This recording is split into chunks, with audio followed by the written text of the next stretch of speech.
Hey, we are back with a brand new movie on what if Naruto physical relation in hospital with NejiTen full harem movie, but before we start, be sure to subscribe to our channel and like this video. Now let's begin the story. Rei Tanaka hated her job at the Konoha hospital. The 22-year-old assistant nurse scowled, marring her pretty face, as she worked her shift in the storage room behind the Konoha hospital pharmacy. She labeled and sorted the large containers of various medicines and drugs almost viciously. Afterwards, she needed to measure out the correct number of dosages, transfer the pills into small individually labeled bottles, and place them on rolling carts. Another assistant nurse or pharmacist would move them into the pharmacy later. It was such a waste of her time and talents. She was being put to work like a common grunt. 5 years ago, when she had decided on a career change, she had not envisioned this. Working long hours and dealing with cranky children, taking temperatures and blood pressures, and giving shots, not to mention, making beds and cleaning bedpans. Her nose wrinkled in disgust. And now she was forced to do menial tasks. The job was nowhere near as glamorous as she had imagined. She was supposed to shine by saving the life of a handsome ninja and earning his eternal devotion. How was she supposed to do that back here? The assistant nurse hated her direct supervisor, head nurse Shiori, for subjugating her to menial labor and never giving her an opportunity to shine. Rei conveniently forgot about all the opportunities she had been given to advance. She had flubbed them all through carelessness or poor performance. But she hated Sakura Haruno more. Sakura was doing everything that Rei was supposed to be doing. Sakura was responsible for saving the lives of many people, including one Sasuke Uchiha. And now, they were dating. Not only that, but any time a handsome ninja their age was admitted into the hospital, Sakura oversaw their medical care personally, never giving Rei a chance to assist, or flirt, with any of them. Sakura was just hogging all the good-looking guys to herself. In the last year, Sasuke Uchiha, Neji Hyuga, Shikamaru Nara, Kiba Inuzuka, and even that blonde knockout Naruto Uzumaki had been admitted into the hospital for various reasons. A ninja career was not exactly a safe career. Even when Rei worked on the same floor as those particular patients, she never caught more than a glimpse of them. It was so unfair. It never even crossed Rei's mind that the real reason Sakura took over their medical care was because they were Sakura's friends and she wanted to make sure that they received the best medical care the hospital had to offer. Rei fumed. If she had to work in the pharmacy, she should at least get to work in the Hokage's special pharmacy, the one with the important drugs, the one with the dangerous poisons, delicate antidotes, soldier pills, and rare medicinal plants. But that pharmacy was under the direct supervision of Shizune, the Hokage's assistant, and her hand-picked team of medic nin. Instead, her boss had shunted Rei off to the regular pharmacy, the one with the less hazardous drugs and medicines. The one used mostly by civilians for treating things like the common cold. Rei was important, too. She could do important work. She grit her teeth in frustration. A knock at the door temporarily distracted her from her dark thoughts. Rei immediately felt her spirits lift. The orderly at the door wasn't a ninja, but he was cute. She licked her lips in anticipation. Well. Things are looking up. Nurse Tanaka-san. He asked, looking at her name tag. Head nurse Shiori sent me down with these 2 boxes for you to dispense and label. We just received that extra shipment of drugs from the supplier. Sorry about the delay. He set the boxes on the table and checked the clipboard in his hand. Then he double-checked the numbers on the side of each box. Okay. The box on the left has that new brand of calcium supplements, WADA Calcium CD3, that's supposed to be more effective than the one we already have in stock. The box on the right is the one containing. But Rei wasn't paying any attention to his words. She was just paying attention to the way his lips were moving. She slowly eyed him, up and down. Nice body, green eyes, dark hair, and kissable lips. Jackpot. And head nurse Shiori said she wants this done ASAP. Do you have any questions? Only one, Urata-kun, she purred after glancing at his name tag. Rei fluttered her eyes at him coquettishly. Are you free tonight? We could go get some drinks and wind down after work. My treat. Oh, Urata chuckled nervously, belatedly noticing that she had closed the distance between them. I'm sorry, Tanaka-san. I already have plans, but thank you for the offer. Are you sure?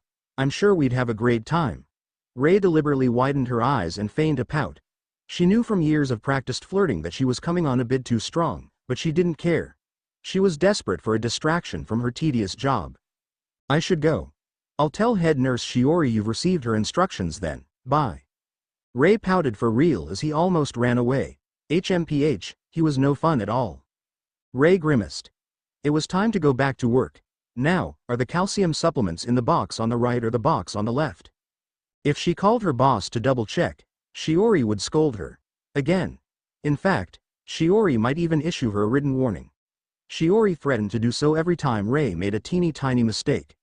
Too many of those would threaten her job. Bitch. Whatever. I'm sure he said that the WADA calcium CD3 is in the box on the right, which makes the box on the left the.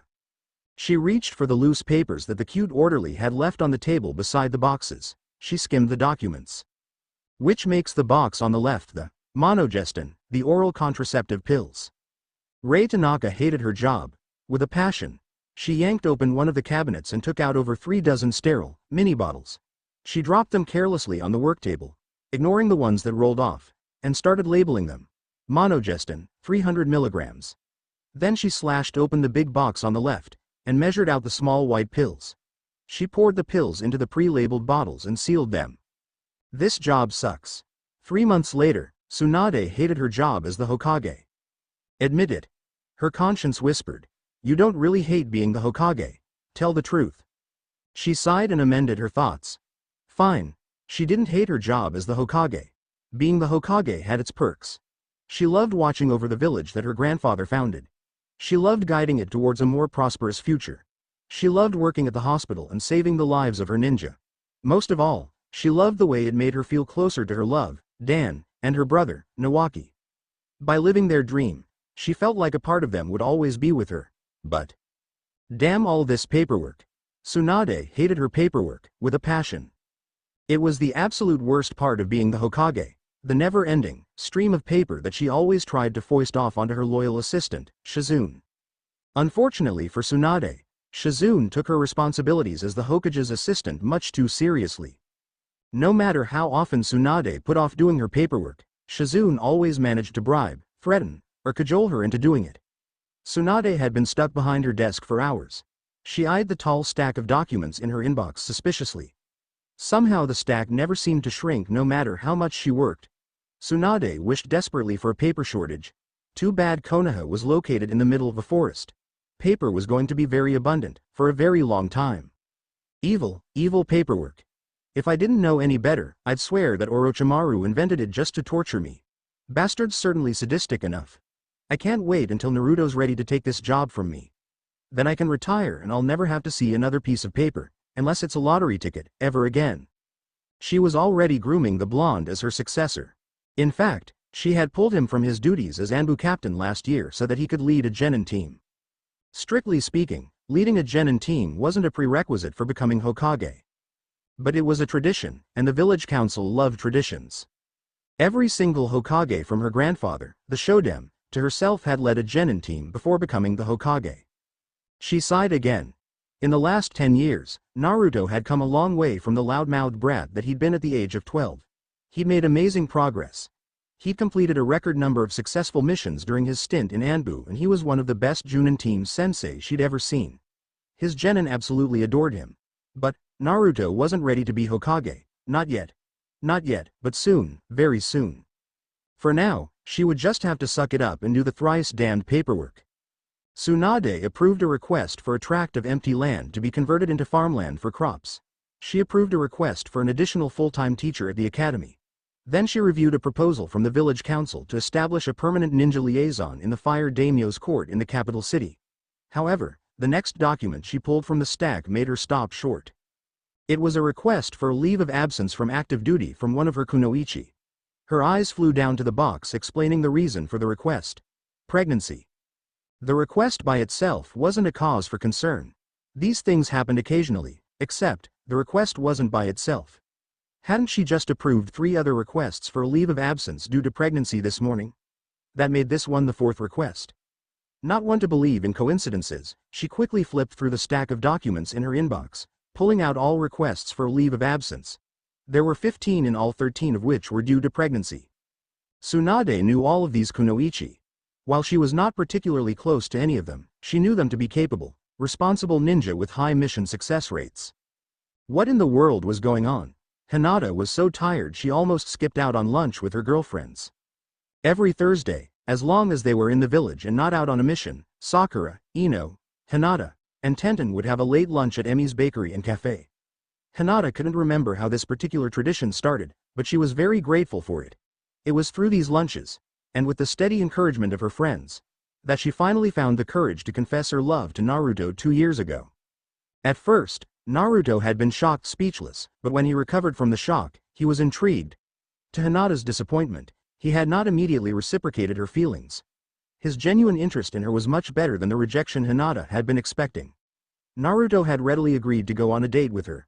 2 years later, they were still together, and Naruto-kun loves me. Just thinking about it made her giddy.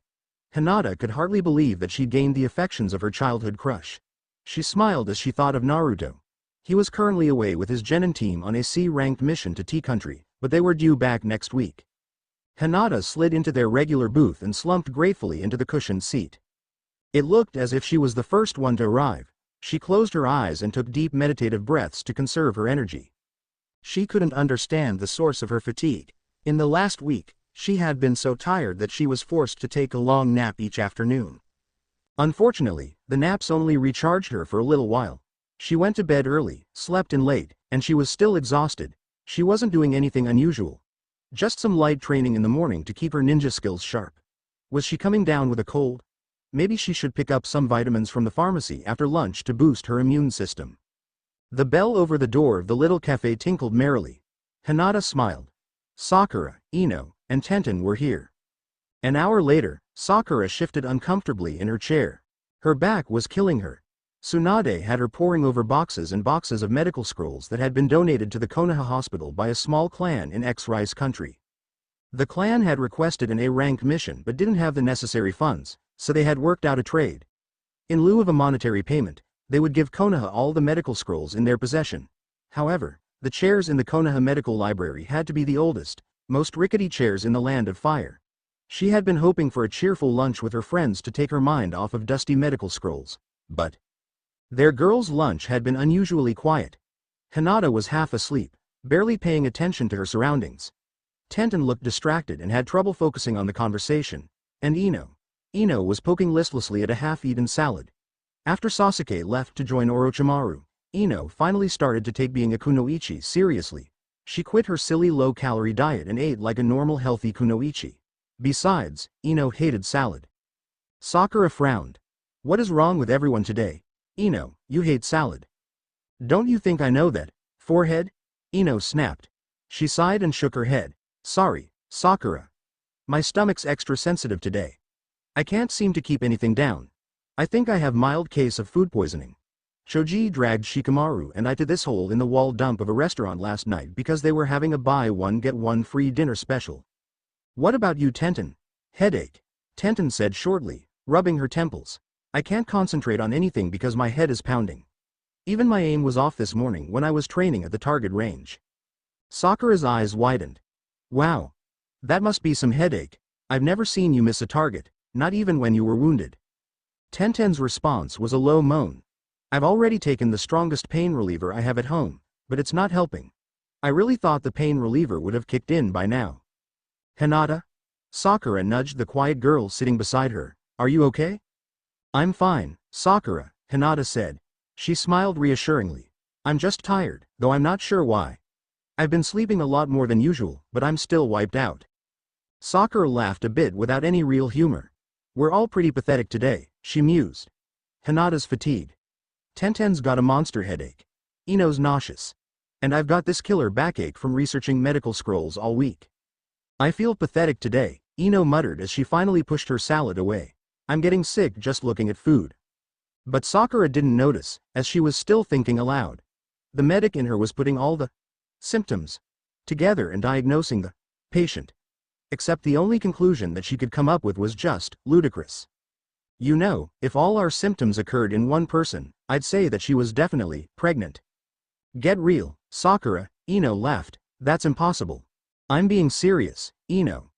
Those are all symptoms of early pregnancy: fatigue, headache, nausea, and lower backache. Pregnant women can experience any or all of those symptoms. Tenten shook her head. Ino's right, Sakura, Tenten said. We're all active kunoichi. The chances of one of us being pregnant are so small that it's negligible. Remember? Shinobi Rule number 28? All active duty kunoichi are required to take contraceptives. The ninja life was a dangerous one. Death came swiftly to the unlucky and the unprepared.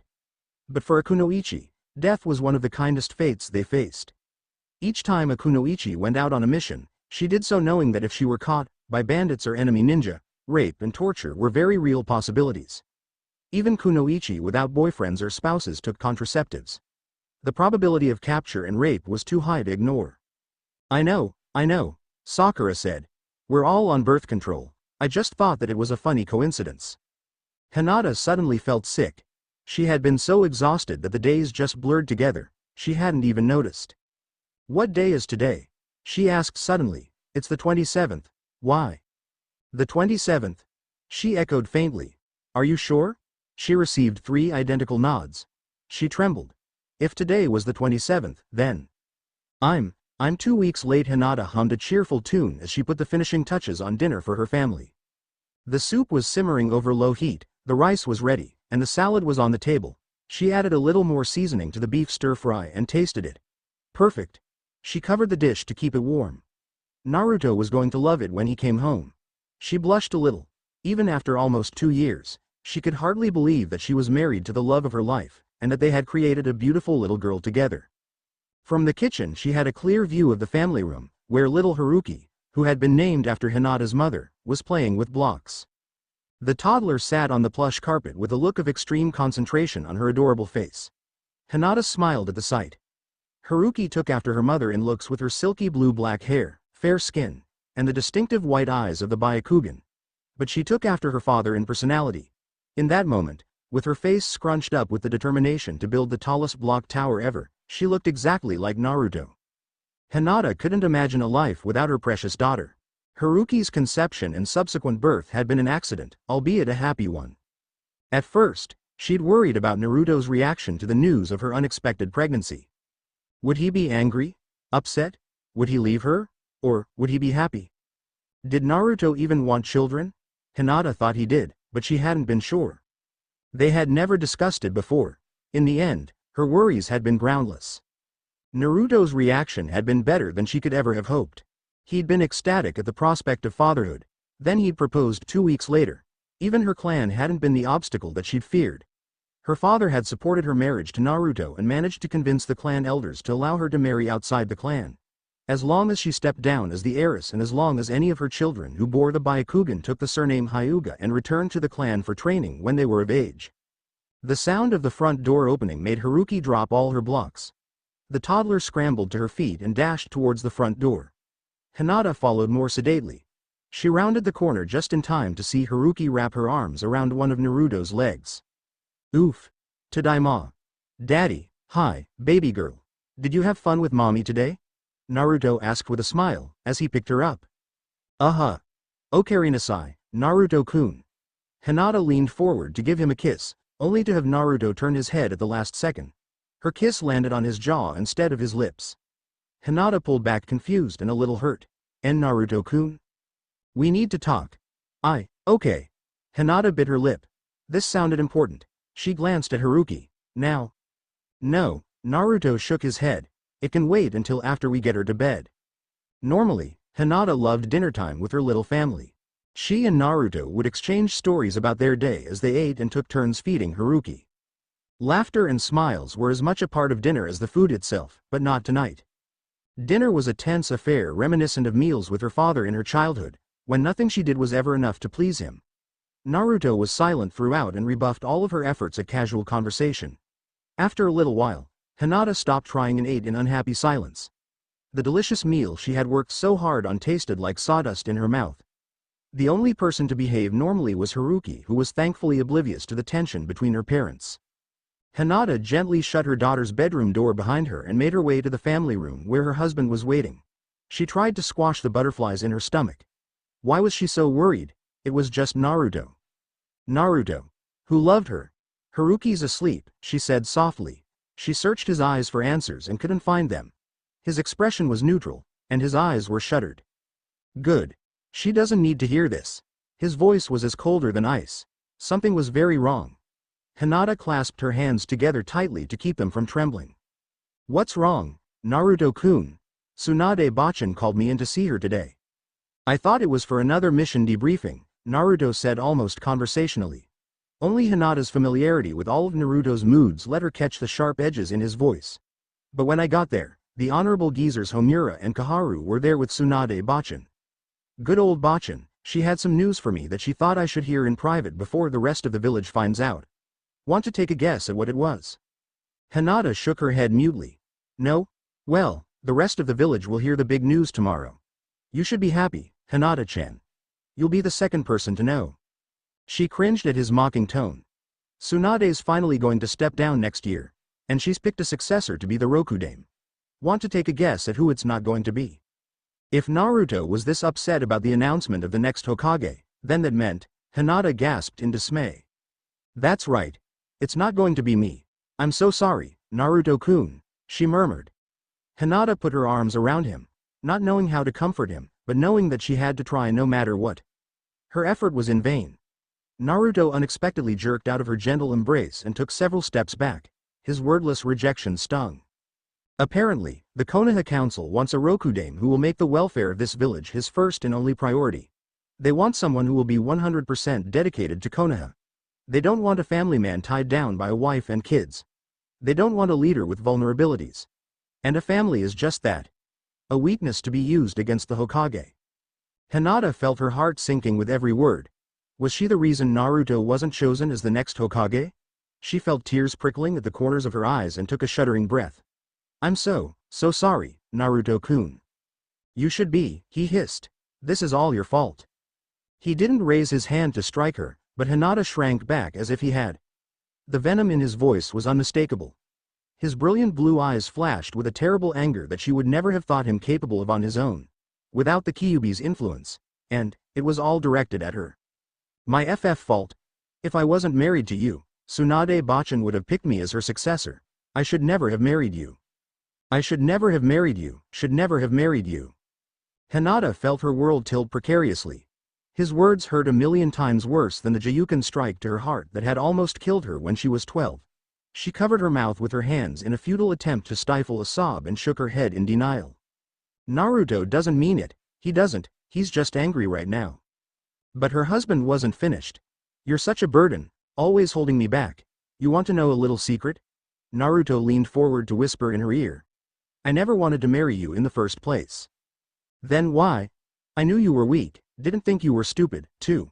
Naruto scoffed in disdain. Why? You got yourself pregnant. That's why. It was the right thing to do. If I'd known that it was going to cost me my dream, I wouldn't have done it. This is all your fault. If you hadn't gotten pregnant, I would be the next Hokage.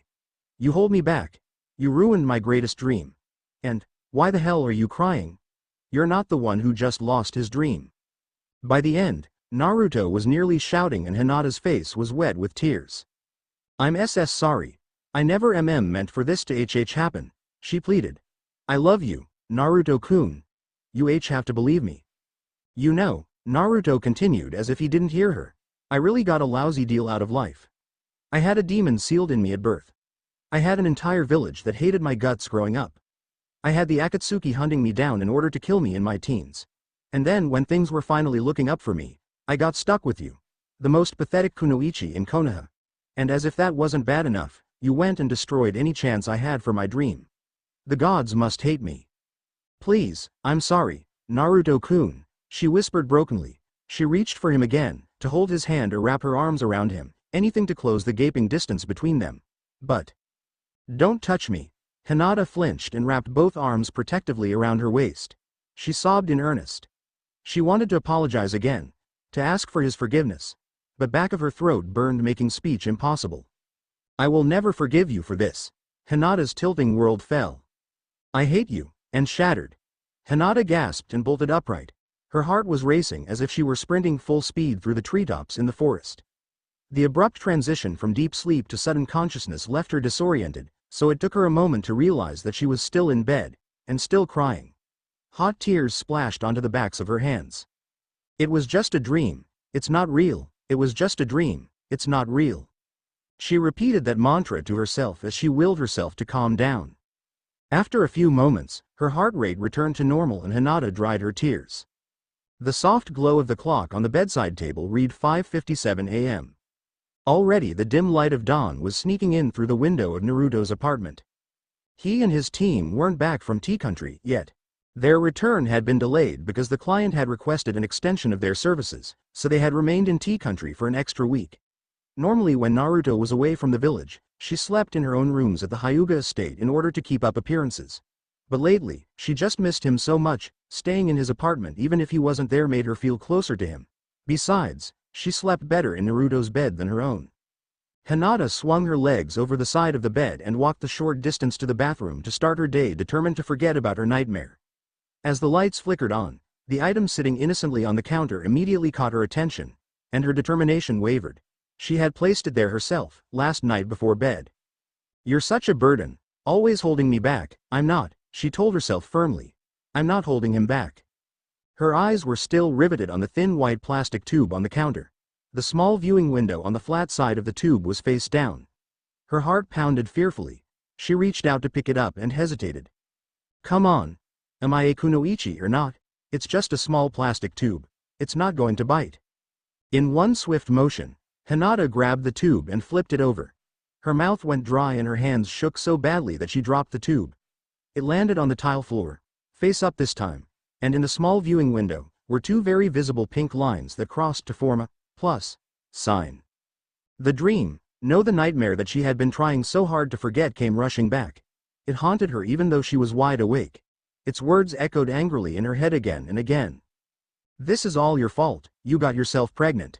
You ruined my greatest dream, I will never forgive you for this. I hate you." Hinata stumbled a little and put her hands on the counter for balance.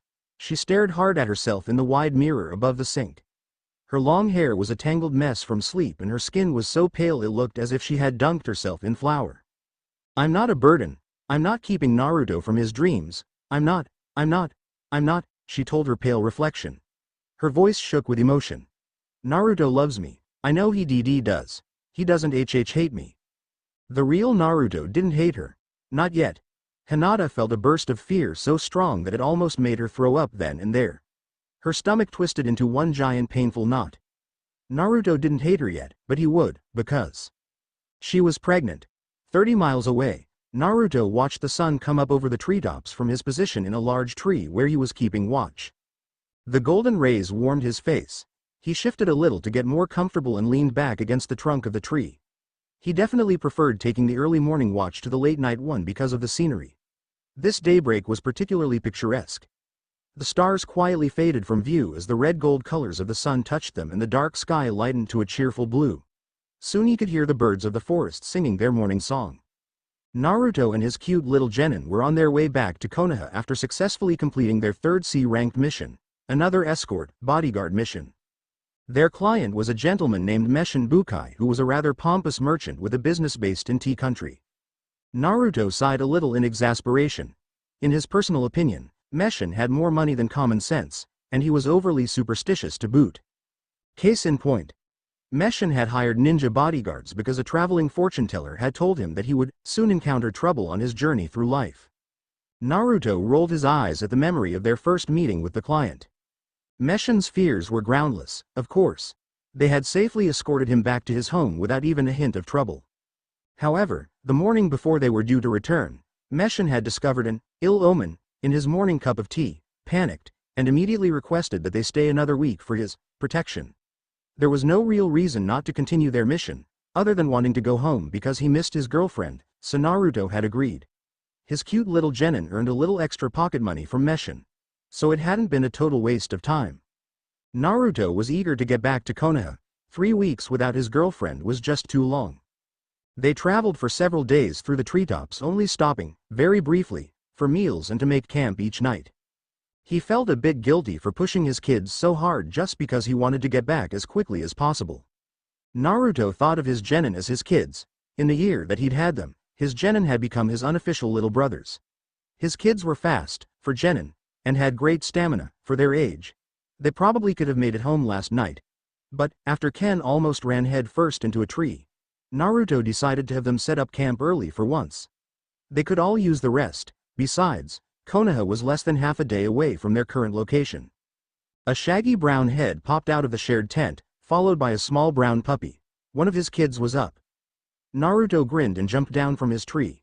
He landed lightly in front of the boy, who didn't even look up. The kid was too busy rummaging in his pack looking for breakfast. "Found it!" he exclaimed. The boy ripped open the package of beef jerky and gave some to his puppy. "Here you go, Okimaru." "Morning, Naruto-sensei. Want some?" "No thanks, Ken." "Are the other two awake yet?" Ken Inuzuka, one of Kiba's cousins, nodded. Like the rest of his clan, he was highly loyal to anyone he considered a part of his pack, and specialized in fighting alongside his canine companion. Of the three kids, Ken was the most well-rounded genin. He had good ninjutsu skills, strong taijutsu skills, and because of his close relationship with his cousin, who had been the student of Konoha's resident genjutsu master, Ken could detect and break out of all but the most advanced genjutsu within minutes. He was a bit brash and hot-headed, like his cousin had been at that age, but would grow out of it eventually. "Yeah," he said around a mouthful of beef jerky. "Koji and Takeshi are just packing up their bedrolls." Just then two more tousled heads popped out of the tent. "Morning, Naruto-sensei," Koji chirped cheerfully. He was definitely a morning person. "Damn it, Koji. How can you be so fucking cheerful every morning?" Takeshi growled at his teammate. He was definitely not a morning person. "Ah, did Takeshi-chan get up on the wrong side of the sleeping bag this morning?" Koji had to move quickly to duck an elbow to his gut. "Shut up. Just, shut up," Takeshi mumbled. It was too early for him to think of a sufficiently scathing comeback. He needed some caffeine first. He rubbed the sleep from his eyes and stifled a yawn.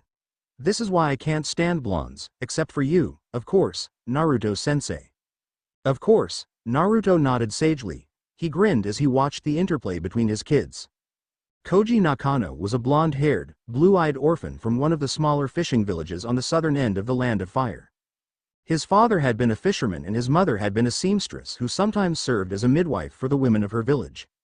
They had died in a bandit attack when Koji was 5. So Koji had been sent to live with a distant relative, his uncle, Daichi, who ran a small bookstore in Konoha. He was the first ninja in his family. Most ninja skills didn't come easily to him. Though he worked hard, Koji ranked near the bottom of his class. However, he did have a natural talent for setting elaborate traps with chakra strings. He also had a sunny disposition, much to Takeshi's displeasure. Takeshi Mori was from a minor ninja clan. Unlike Koji, he ranked near the top of his class. The Moris were distantly related to the Naras, and as a consequence, they shared some similar traits. The Moris tended to produce very intelligent military strategists, not quite on the level of genius that the Nara clan was so famous for, but they were all very shrewd individuals, highly prized by the intelligence department. While men of the Nara clan were infamously lazy, men of the Mori clan were only selectively lazy.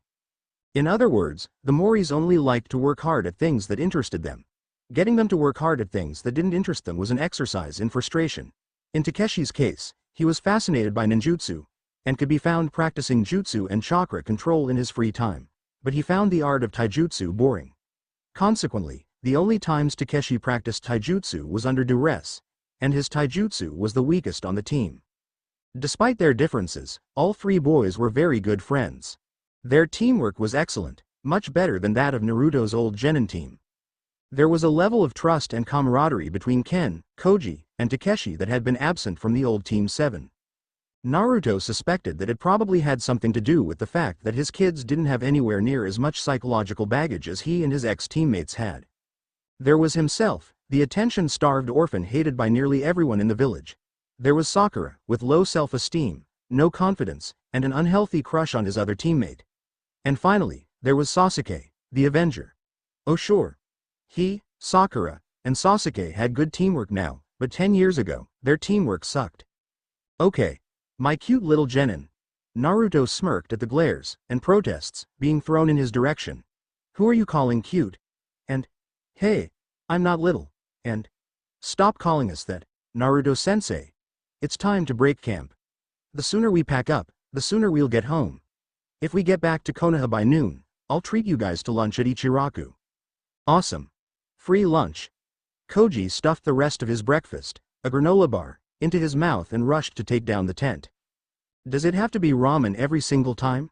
Ken asked in exasperation. Why can't you take us out for steak, instead? I want meat. Lots of it. Right, Okimaru. The little puppy barked in agreement. Be glad I'm treating you at all, you ungrateful brat. My sensei never treated us to lunch. Whatever, Ken muttered, but he obediently moved to help Koji take down the tent and remove traces of their campfire. Takeshi was already busy refilling their canteens with water from a nearby stream. Seeing his kids hard at work, Naruto went to double-check his own pack. He had to make sure he still had it. The small black box was right where he'd left it. Just inside the pack and on top of all his travel gear. He knew he shouldn't carry it around with him on missions or he might end up losing it accidentally. But, at the same time, he couldn't leave it back in Konoha, either. What if Hinata found it? How would she react? No, he decided. It was better to keep it with him. Take it back, loser, make me. Dog breath. Naruto huffed in annoyance. His kids were good friends, had seamless teamwork, and were excellent shinobi, but not everything was sunshine and roses. Koji and Ken seemed to fight each other as often as they worked together. Sometimes, he couldn't tell if they were best friends or worst enemies. He didn't think Ken or Koji could tell, either. He didn't have to turn around to know that fists, and fur, were already flying. Koji. Ken. Break it up, he said sharply. The boys were still glaring at each other, but at least they weren't fighting anymore. What did I say about fighting while on a mission? They both wilted a bit under Naruto's angry stare. If you want to get into pointless fights, do it in your own time, not during training, and definitely not during missions. Sorry, Naruto-sensei. Sorry, Naruto-sensei. 2 hours training with Lee-sensei tomorrow morning. Report to him at 6 a.m. What? Do we have to? Would you like me to make that 3 hours? No. 2 hours is fine. Naruto treasured all his friendships. However, ever since he figured out how much his cute little genin hated training with Rock Lee, not that Naruto could blame them. Lee's regular training regimen was insane even by his standards.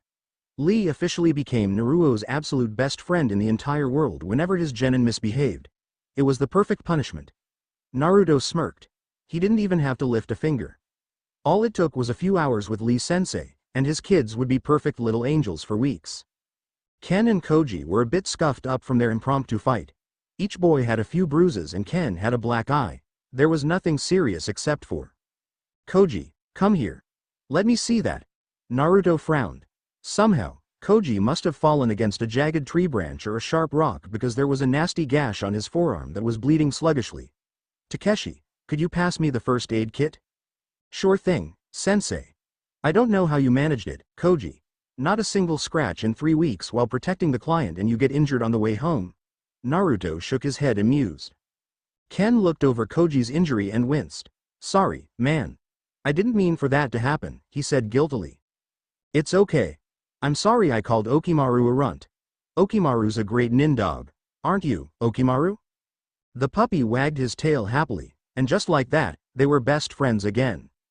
What's taking Takeshi so long with that first aid kit? Naruto wondered. It's just in my pack with the, oh no. Too late. Takeshi was standing beside Naruto's open pack with an odd expression on his face. He had the first aid kit in one hand and a small black box in the other.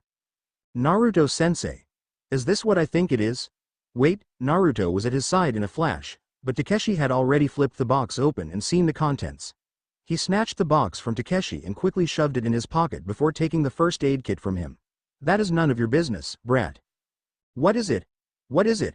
Can I see it, too? Koji was nearly bursting with curiosity. Even Ken looked interested.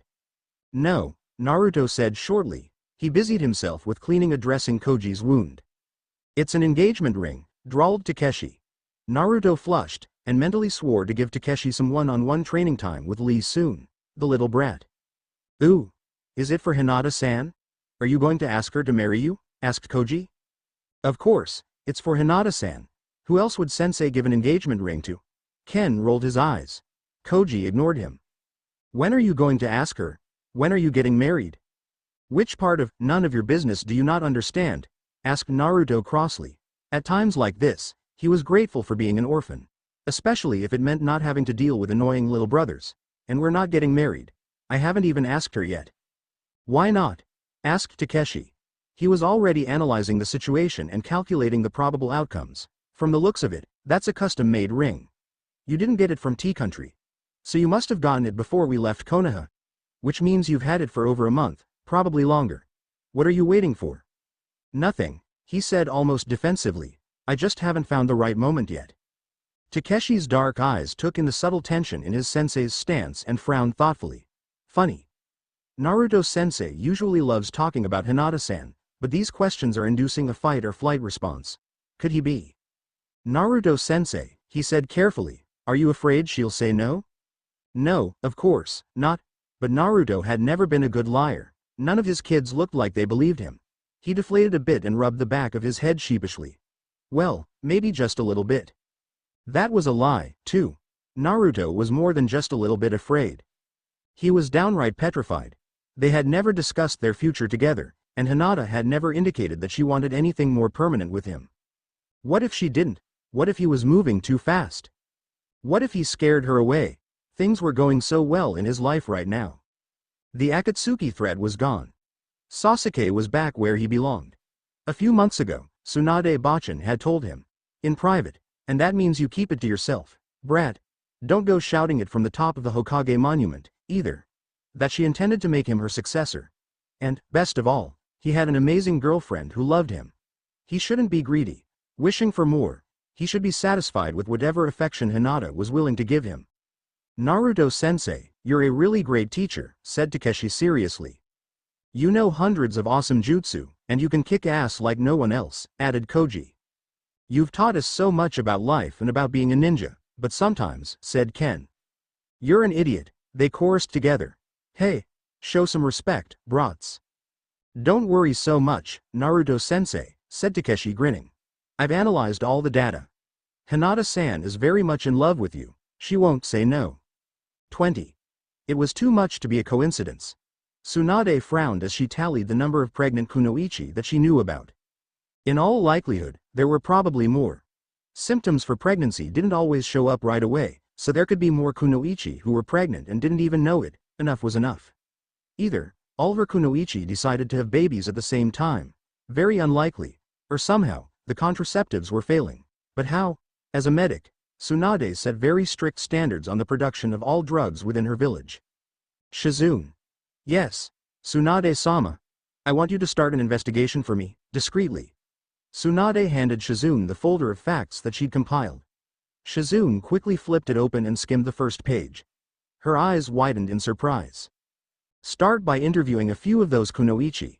Then pick up a few samples of all the different contraceptives we have at the Konoha Hospital Pharmacy and send them to my personal lab for testing. Right away, Tsunade-sama. I'm a terrible person. Her first impulse upon discovering that she was pregnant was to hide it and never let Naruto find out. Then common sense reasserted itself. How in the world was she going to hide her pregnancy once she started to show? She toyed briefly with the idea of applying a genjutsu on herself. But that would only work so long as no one accidentally touched her tummy. And even if she could hide it from Naruto, she had no right to do so. It was his baby, too. She was a terrible person for even thinking it. Hinata knew Naruto well enough to know that he always did the right thing. He was honorable to a fault and put the well-being of others before his own. It was one of the traits she loved most about him. If he knew she was pregnant, he would offer to marry her, even if he didn't want to. I never wanted to marry you in the first place. You got yourself pregnant, it was the right thing to do. She shuddered and reminded herself that it was just a dream. Not real, just a dream. But the dream had been so vivid. Could it be prophetic, too? If, when, she corrected herself, he proposes, I'll just say, no, we can be together and have this baby without being married. That way, the baby and I won't hold him back from his dreams. Naruto doesn't have to be tied down to us, and he can leave us at any time. Hinata placed a protective hand over her flat abdomen. It would break her heart if Naruto left. But that was much better than the alternative. It would kill her if Naruto hated her. All I have to do is say, no. She bit her lip, suddenly worried. She had dreamed of marrying Naruto ever since she was a little girl. Could she say, no? When the love of her life proposed? She firmed her resolve. She had to. She would put Naruto's dreams before her own. Always. Tea Country was a beautiful land with rolling rice fields, lazy rivers, and prosperous towns. Many people chose to settle there because the land was so fertile. Farms thrived with very little effort, and with its two major exports, unique blends of tea and spices that were coveted around the world.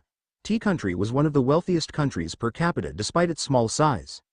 Their ex-client, Meshin Bukai, talked about his country with pride, often boasting that Tea Country was the best place in the world to live. Naruto silently disagreed. It had none of the things that he associated with home. No forests, no Hokage monument, no Ichiraku ramen stand, and most of all, no Hinata. When he finally caught sight of the massive gates of the village just before noon, he had to forcibly restrain himself from making a mad and undignified dash towards home.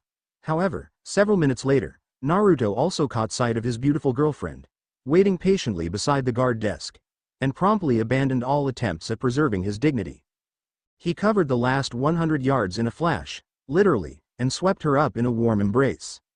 He ignored the knowing smirks of the two Chunin who were on guard duty and the distant shouts of his kids. "Hey! Wait for us, Naruto-sensei!" And, "Not fair! How come you won't teach us that technique?" And, "You cheated!" All that mattered was the girl in his arms. He buried his face in her silky hair and inhaled, not realizing until that very moment just how much he'd missed the scent of lavenders. "I'm home, Hinata-chan," he murmured. He could feel her smile against the crook of his neck. "Welcome back, Naruto-kun. 1 hour later, bye, Naruto-sensei, thanks for lunch." Naruto stood outside the Ichiraku ramen stand and waved goodbye to his kids.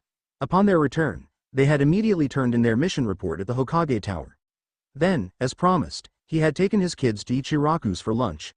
Much to Naruto's pleasure, Hinata had not left his side since his return. She'd walked with them to the Hokage Tower and joined them for lunch. "You know, I think my cute little genin like you more than they like me," he said as he watched his kids run off. Naruto pretended to pout. "When it's just me and them, they're the most annoying little brats on earth. But when you're with us, they're so well behaved." Hinata smiled and shook her head slightly. His genin had been perfect little gentlemen all through lunch, but "I don't think so. They're just really comfortable around you, Naruto-kun. That's why they can be themselves." "Maybe," Naruto said with a shrug. Hand in hand, they walked along in comfortable silence. Naruto's genin had already regaled her with stories of their mission during lunch, so Naruto didn't think it necessary to add his own, less embellished, version of the events. He was simply content to walk with her. Words were unnecessary. The streets of Konoha were quiet and devoid of crowds at this time of day. Hinata could see a few villagers in the distance, but no one close enough to overhear them. Ken, Koji, and Takeshi were gone. She and Naruto were essentially alone. "This is as good a time as any. I can do this, I hope." She stopped, forcing Naruto to stop with her, and took a deep breath to steady her nerves. "There's something I want to tell you, Naruto-kun," she said hesitantly. There was a slight, almost undetectable quiver in her voice, but at least she managed to not stutter. "What is it?" She swallowed hard and cursed herself for faltering under his curious blue eyes. "I submitted an application to work as an assistant teacher at the academy." She bit her lip so hard that she almost drew blood. That wasn't what she meant to say. "Really? Why? Assistant teachers aren't required to take missions outside the village unless there's a shortage of active ninja. And, I can't take missions because," she unconsciously placed a hand over her abdomen, but with no hint as to the cause. Naruto thought nothing of that fleeting gesture. "Because father wants me to assist him in some of his duties as clan head, as part of my training." That wasn't what she meant to say, either. "Why is this so hard?" "So your father is finally going to start training you to lead your clan? That's awesome." Naruto smiled. "And if you're not being sent out on missions, we'll get to spend more time together. That's even better." Since taking a genin team, Naruto often remained in the village. Genin teams usually spent their early years training, perfecting their teamwork, and performing D-rank missions, which always took place inside the village. Occasionally, they would receive a C-rank mission that took them away from Konoha. But more often than not, those C-rank missions didn't last very long. "Come on, let's go home, Hinata-chan." He tugged on her hand and started leading her in the direction of his apartment. "I'm beat." "Wait, Naruto-kun. I have to tell you," Hinata panicked. "I have to go." "Go?" Naruto blinked in confusion. "Go where?" "I promised to train with Hanabi-chan today. She's preparing for her first Junin exam next month. I'm not sure how late we'll train, but I'll probably stay over at the Hyuga estate tonight. I'll see you tomorrow, okay?" Naruto's happy contentment was instantly replaced with crushing disappointment. He'd been looking forward to spending some quality time with his girlfriend after several long weeks without her. He wanted Hinata all to himself, but he knew how important her sister was to Hinata, and Hanabi really wanted to pass on her first try. Hinata just wants to help her sister. I'm too selfish. I should be more understanding. Okay. He sighed and gently squeezed her hand. I'll see you tomorrow then. Naruto pulled her into a sweet kiss that made Hinata want to melt. His kisses always did that to her. It was her turn to sigh with disappointment when he finally stepped back. Goodbye, Naruto-kun. Hinata squeezed her eyes shut and hit the training post with a massive burst of chakra from her palm. The chakra blew chunks of wood from the post, damaging it beyond repair. Hinata didn't care. She had never been more angry with herself in her entire life. She had tried to tell Naruto about the baby. How hard could it be? Just 2 little words. I'm pregnant. 2 little words. That was all she had to say. She slammed her hands into another training post without mercy. But every time she opened her mouth to tell him, she had a panic attack the size of the Hokage monument that made her heart jump right out of her mouth, and the words stuck in her throat. She had thought once that nothing could scare her as much as trying to confess her love to Naruto that very first time. She was wrong. This was much more terrifying than that. In the end, she'd run away like a coward, and worst of all, she'd lied to Naruto. A sudden bout of nausea and vertigo forced her to sit down before she fell. She'd lied to Naruto, and she hated herself for it. The truth was, she'd submitted her application to teach at the academy the moment she suspected that she might be pregnant, not because her father wanted her to stop taking missions like she had implied. Although he was training her in the duties of the Hyuga clan head, and she had promised to train with Hanabi, to help prepare her for the upcoming Junin exam, but her sister had only mentioned it in passing. They hadn't actually scheduled a specific time to train together, yet, least of all today. The truth was, she'd panicked at the last moment and grasped the first excuse she could find to run away.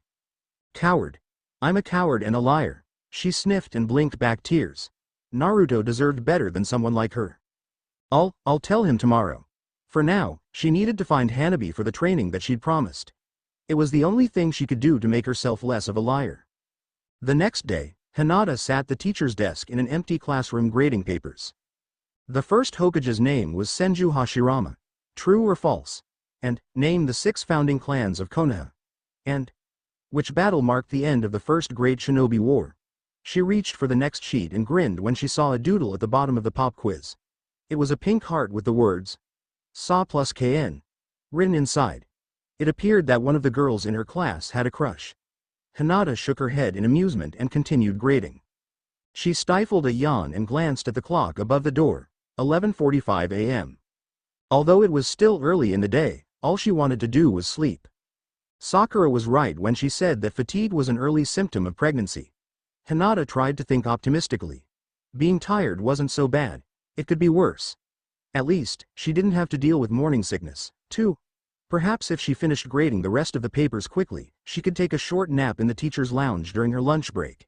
She was so absorbed in her task that she didn't notice her boyfriend walk in, until... I remember these. Poor kids. I hated pop quizzes. Hinata gasped in surprise and spun around in her seat to find Naruto right behind her, reading over her shoulder. Naruto-kun. Hi, Hinata-chan. Naruto leaned in and gave her a quick kiss. How's your first day at the academy? Are the little brats giving you any trouble? It's been good. I helped Iruka-sensei give a lecture on Kekkei Genkei to the third-year students this morning, and now I'm grading their pop quizzes in history. Just then, her vision blurred for a moment, and Hinata rubbed her eyes without thinking. Hey, you look kind of tired, Hinata-chan. Are you okay? He asked in concern, belatedly noticing the dark circles under her eyes. I'm fine, she said hastily. I just didn't sleep well last night. I had a bad dream, that's all. Want to talk about it? No, Naruto looked startled by her vehement reaction. He opened his mouth to protest, but Hinata spoke quickly to distract him. What are you doing here, Naruto-kun? I missed you, he said honestly, as he gently cupped her face with one hand. Hinata leaned happily into his touch. And since you were busy last night, I came by to take my favorite girl out to lunch. So, want to go to Ichiraku with me?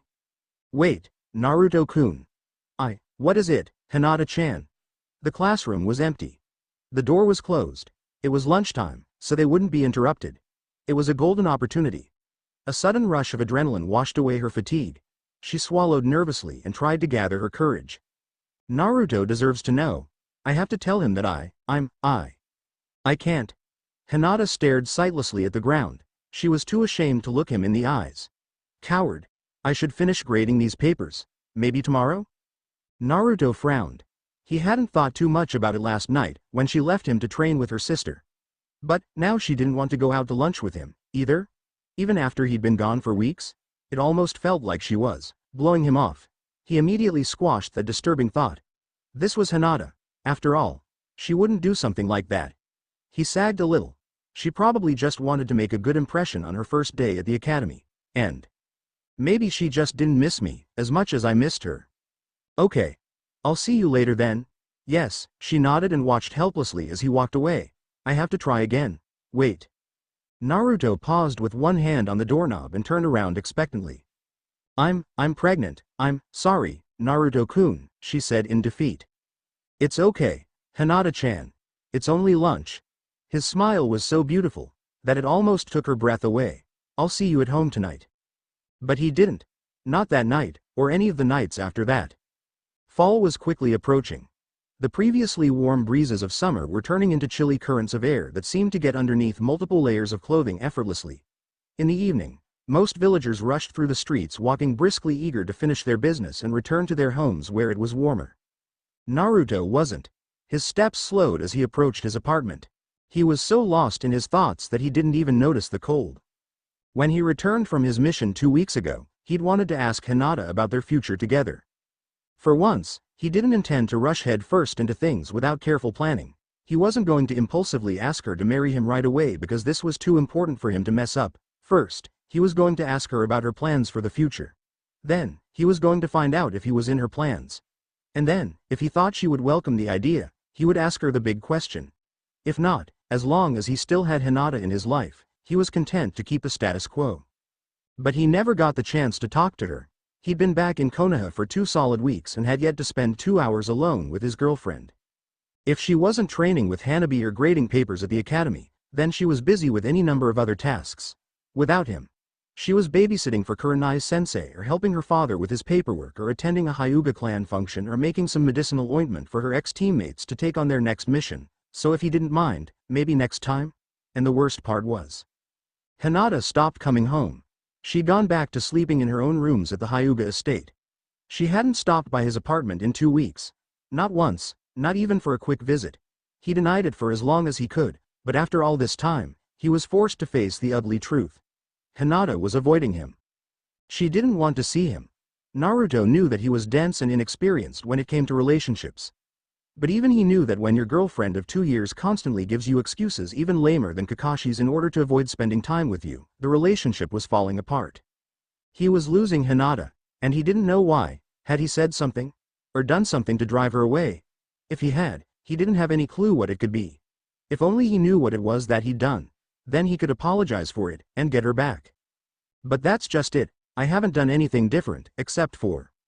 Naruto slipped his hand in his pocket and felt for the cold, hard case containing the engagement ring. He clenched his fist around it. The only thing that had changed was his desire to marry her. Was that it? Had she found out about the ring?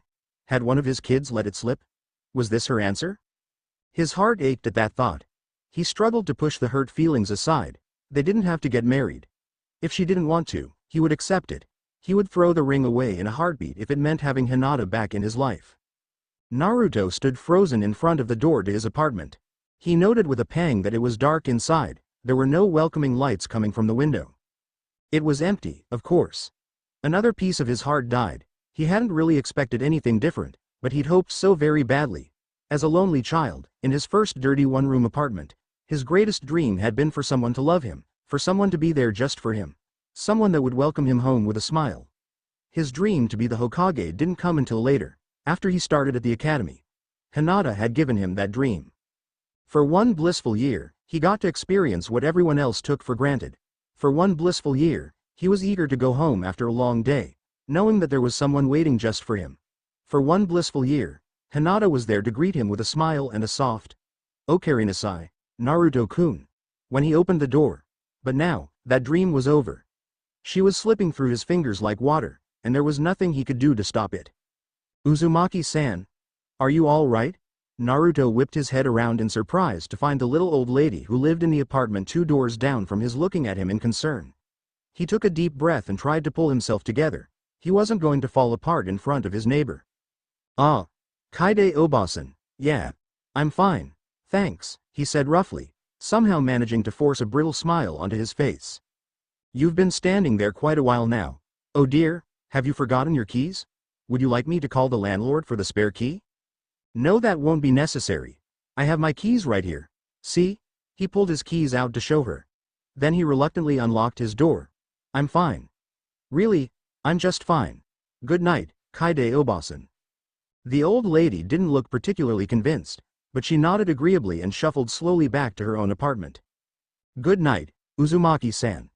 Naruto shut the door behind him with a soft click. He didn't bother turning on the lights. There was no point. He already knew what he wouldn't see. He wouldn't see her sandals by the front door. He wouldn't see her jacket hanging beside his on the coat rack. He wouldn't see her. Tadaima, he whispered. There was only silence. Hello, Hinata.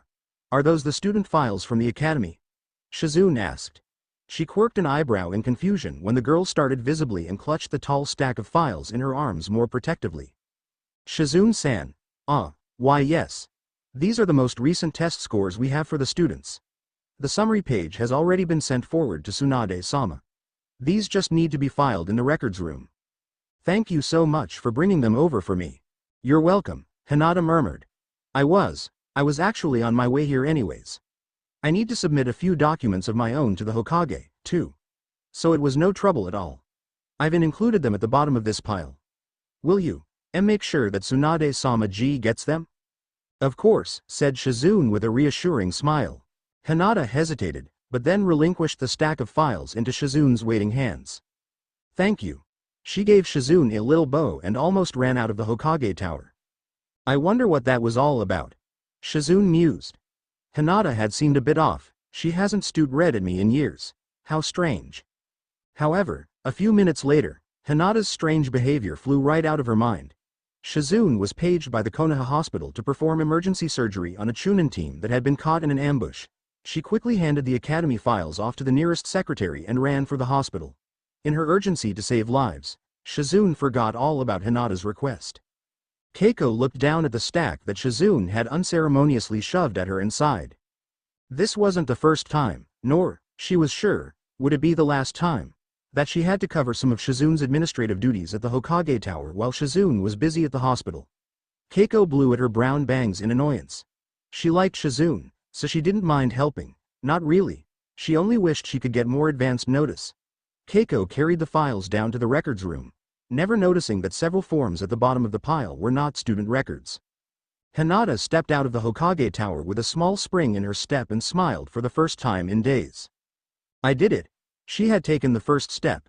She had just submitted her paperwork for leave of absence from active duty to the Hokage. Soon, Tsunade would know her secret. If she didn't want Naruto to find out about the baby from someone else, then she had to tell him now. In effect, she was forcing herself to act. Instead of feeling pressured, she felt relieved. She wouldn't allow herself to run away anymore. I have to tell him this time. I have to, or else he'll find out from someone else. Hinata ran off to find her boyfriend.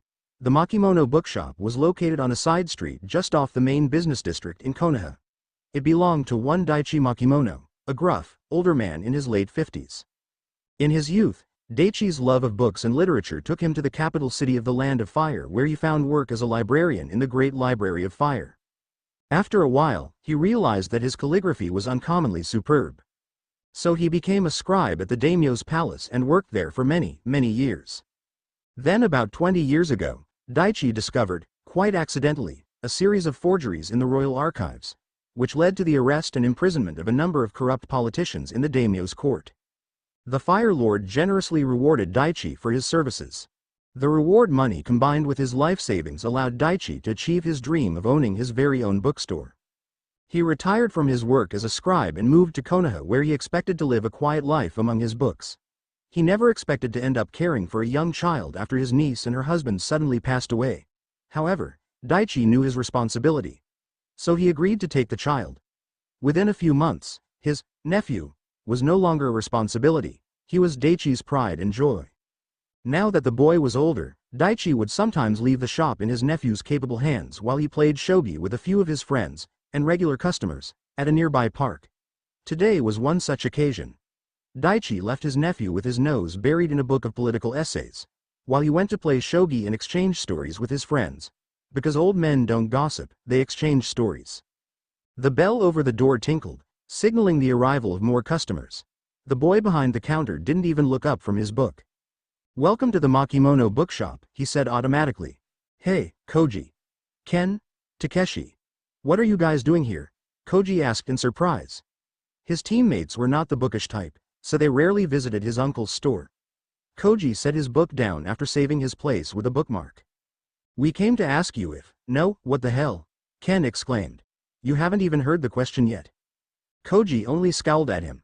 "I'm not going to write up the mission report for our latest D-rank mission. I've done it 5 times in a row already. It's your turn, you do it." "Come on, Koji," Ken wheedled. "We're a team, so do it for the team. Your calligraphy is way better than ours. Chicken scratch is way better than yours. I'm amazed you can even write your name legibly." "Hey, I'm not that bad, Cut it out, Ken," Takeshi said, interrupting the escalating argument. "This isn't what we're here for. Remember?" Ken snapped his mouth shut. Koji waited curiously for Takeshi to continue. "There's something really wrong with Naruto-sensei, have you noticed?" "Yeah, I have," Koji said thoughtfully. "He's been kind of depressed lately. He smiles, but it never looks right, you know. And he keeps spacing out during training. But what can we do about it?" Neither of his teammates had an answer for him. Besides, Koji added in a rare moment of maturity, "I don't think Sensei would want us sticking our noses into his private life. The 4 of us are a team," Takeshi insisted. "If there's something wrong with Naruto-sensei, then we have to help. We don't even know what the problem is." "Actually, we do," said Ken. He smirked when his teammates looked at him in surprise. "We do? We do? Yep. It's Hinata-san," Ken said matter-of-factly as he tapped his nose. "Or well, to be more accurate, it's not Hinata-san." "Huh? Everyone has a unique scent, and if you're physically close to someone else, your scents rub off on each other. The other scent is even stronger if you're, you know, really close to each other." Ken blushed a bit and rushed through the rest of his explanation. "Whenever we were in Konoha before, I could always smell Hinata-san's scent on Naruto-sensei. But since we've been back, there hasn't been any trace of it, which means he hasn't been with her in weeks." The 3 of them were silent for a few minutes. "Do you think that maybe Naruto-sensei asked Hinata-san to marry him, and she said, no?" Koji asked hesitantly. "Maybe that's why he's so sad." "Don't be ridiculous, Koji," snapped Takeshi. "That goes against all logic. Why would she say, no? That can't be it." Ken agreed with Takeshi. "Hinata-san's been in love with Naruto-sensei ever since they were kids. Kiba Nissan told me so. Well, unless sensei asks us for help, there's not much we can do." "Maybe. Maybe not." Takeshi shrugged. "When do you get off, Koji?" "Uncle Daichi should be back in an hour or 2. "Okay. After you get off, let's go track Naruto-sensei down." Rasengan. Another boulder was reduced to rubble. Training ground 47 looked like a war zone. Trees, rocks, training posts, nothing could escape destruction. The training posts were the first to go. Burnt into charcoal lumps with an intense kaden, Karyu Enden, fire release, fire dragon flame bullet. Every tree within sight was damaged in some way, mostly with futon, wind, jutsu, but there were also spiral marks cut into several trunks. Not even the ground managed to escape damage. The once flat earth sported large craters at random intervals. Deep furrows crisscrossed the area, and every single rock larger than a basketball was being systematically turned into gravel. Naruto stood in the middle of the training ground in a black tank top and pants, which now looked more grayish-brown than black from the dirt and dust his jutsu kicked up. He surveyed his work impassively. "Tsunade Bachan will probably dock my next few paychecks for repairs." He didn't care. The money wasn't important to him. What was important was, "Don't go there," he told himself sternly. "Don't think about." Naruto charged up another Rasengan in one hand and blew another boulder to bits. He was trying to take his frustration out on the environment, and trying not to think, but it wasn't working. It didn't make him feel any better. It only served to make him more upset, more angry, and he was still thinking about Hinata-chan. What did I do wrong? She blew him off with the lamest excuses, which meant that she didn't want to see him. She was cutting him out of her life. And the only reason for that, the only reason he could think of, was because she was breaking up with him. That revelation tore his heart to pieces. It also made him absolutely furious. As much as he wanted to hate her, for giving him his dream and then cruelly snatching it away, he just couldn't. He still loved her and wanted her back. He was furious with himself for being such an idiot. I knew it was too good to be true. A princess and a demon container? It was never going to last. Naruto knew it, had always known it. He was an idiot for falling in love with her when he knew it would end like this, with her finally coming to her senses and leaving him. But he had ignored his common sense. He had foolishly blinded himself to reality, and now his heart hurt so much it felt like he was dying from the inside out. It was the price he paid for his utter stupidity. He had only himself to blame. Why was I so stupid? Rasengan. The last decent-sized rock in the area was blown to bits. Training Ground 47 was no more. But Naruto was still angry and frustrated. He needed another training ground to demolish. Maybe Training Ground 45 was free. He made his way over to the edge of the tree line where he'd left his Junin vest and picked it up. He tensed when he sensed someone approaching and turned around. It was Hinata. Hinata eyed her boyfriend carefully. Naruto held himself stiffly, and, if the destruction around him was any indication, he was angry. Maybe she'd come at a bad time. Perhaps it would be better if she talked to him later, much later. Hinata gave herself a mental shake. No more excuses. She wouldn't put it off anymore. She swallowed hard and licked her lips. Hi, Naruto-kun. She smiled nervously. What do you want, Hinata-chan?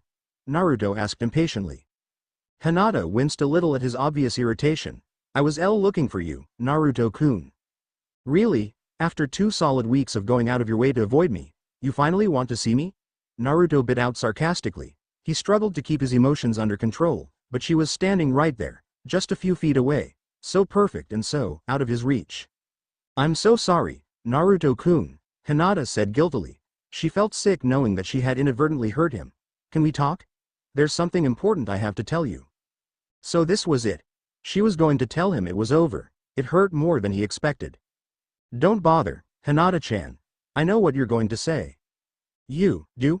Naruto knew she was pregnant? When did he find out? Her heart sank at his cold expression. I'm sorry, Naruto-kun. I meant to tell you sooner, but I was afraid you would be mad. I'm not mad, or at least, I'm not mad at you, Naruto said bitterly. Just tell me what I did wrong. Wrong? Hinata asked bewildered. What did I do wrong? I thought you were happy with me. If you're going to dump me, at least tell me that much. Hinata reeled in shock. Naruto thought she wanted to dump him? I'm not dumping you, aren't you? You've been avoiding me. Naruto saw the guilt in her face. You obviously can't stand me anymore. If you're not breaking up with me, then what are you doing? She struggled to find the right words. I've been trying to tell you. Forget it, he snapped. I don't want to know, but Naruto-kun, I said I don't want to know. Hinata gasped and tried not to cry. Naruto turned around because it hurt too much to look at her. For a moment, neither spoke. I'll make it easy for you, Hinata-chan, he said quietly. I won't seek you out anymore, so you can stop hiding in the Hyuga estate, and you don't have to worry about finding new excuses to avoid me. You don't understand, Naruto-kun, she said desperately, but it was already too late. Naruto vanished with a Shushin no Jutsu. A sudden gust of wind blew through the spot where he had been standing. He was gone. He had used so much chakra in that one jutsu that Hinata knew without looking that he was already far out of the range of her Byakugan. Stupid. Stupid. Stupid. Naruto ran through the treetops at full speed, going so fast that everything was a blur around him. Why did he do that? Why did he practically volunteer to leave Hinata alone? He should have begged her to take him back, promised her anything if only she would change her mind. Instead he'd yelled at her and stormed away, and now, he'd lost his last chance. It's over now. It's really over. Naruto finally stopped running because no matter how much fast he ran, he couldn't escape the facts. It was his fault. He'd gotten greedy. He should have left things well enough alone. But, no, I had to want more. Of course, Hinata doesn't want to marry me. Why would she? I should have known better. He took the small black box out of his pocket and opened the lid. It was a beautiful ring, a blue sapphire and diamond 3-stone ring. The blue sapphire in the center was illuminated by 2 half-moon-shaped diamonds on either side of it. The precious stones were set in a white gold band. It sparkled brilliantly in the sunlight. All of a sudden, he couldn't stand to look at it.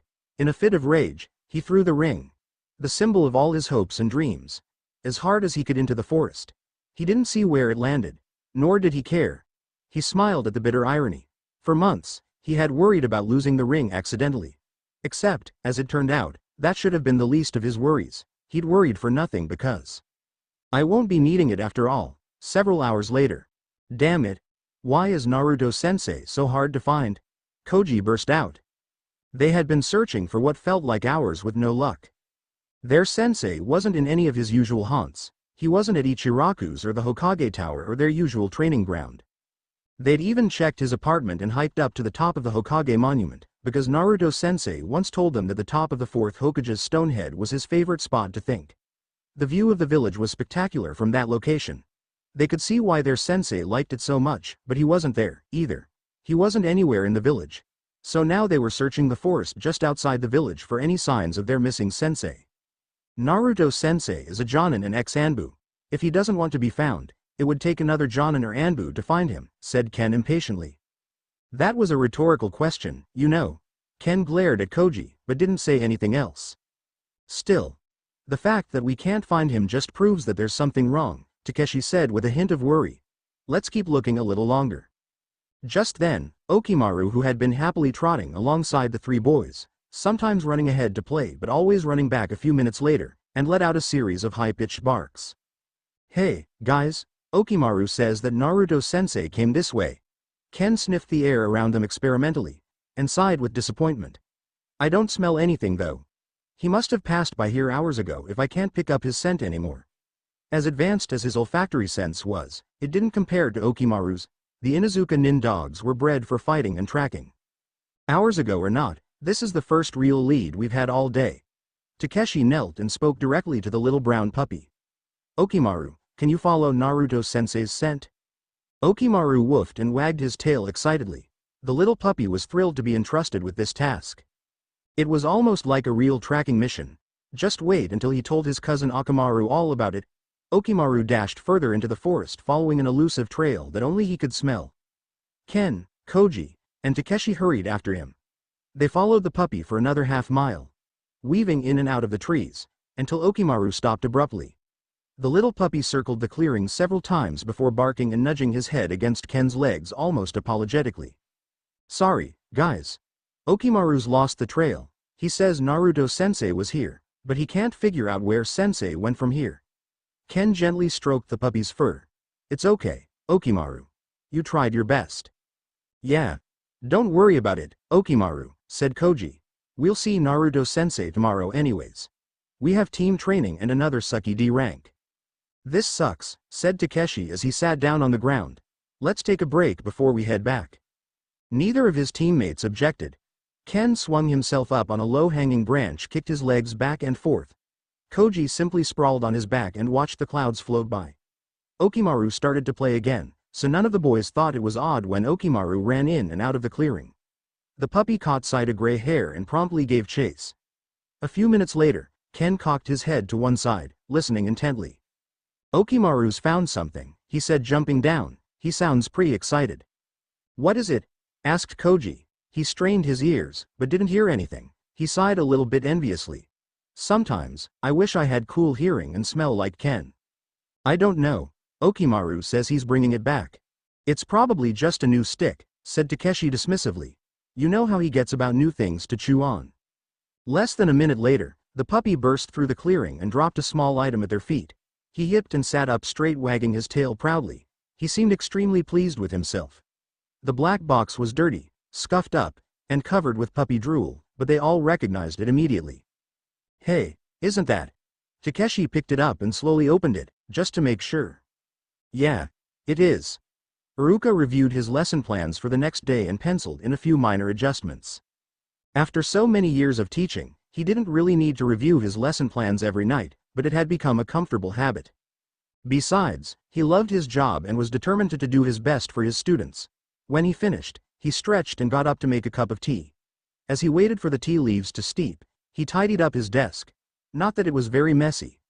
A few sheets of paper, a couple of spare pens, a plain table lamp, and a small framed photo were the only things on the desktop. Iruka picked up the framed photo and smiled fondly. It was a picture of himself and Naruto taken just before Naruto's 16th birthday.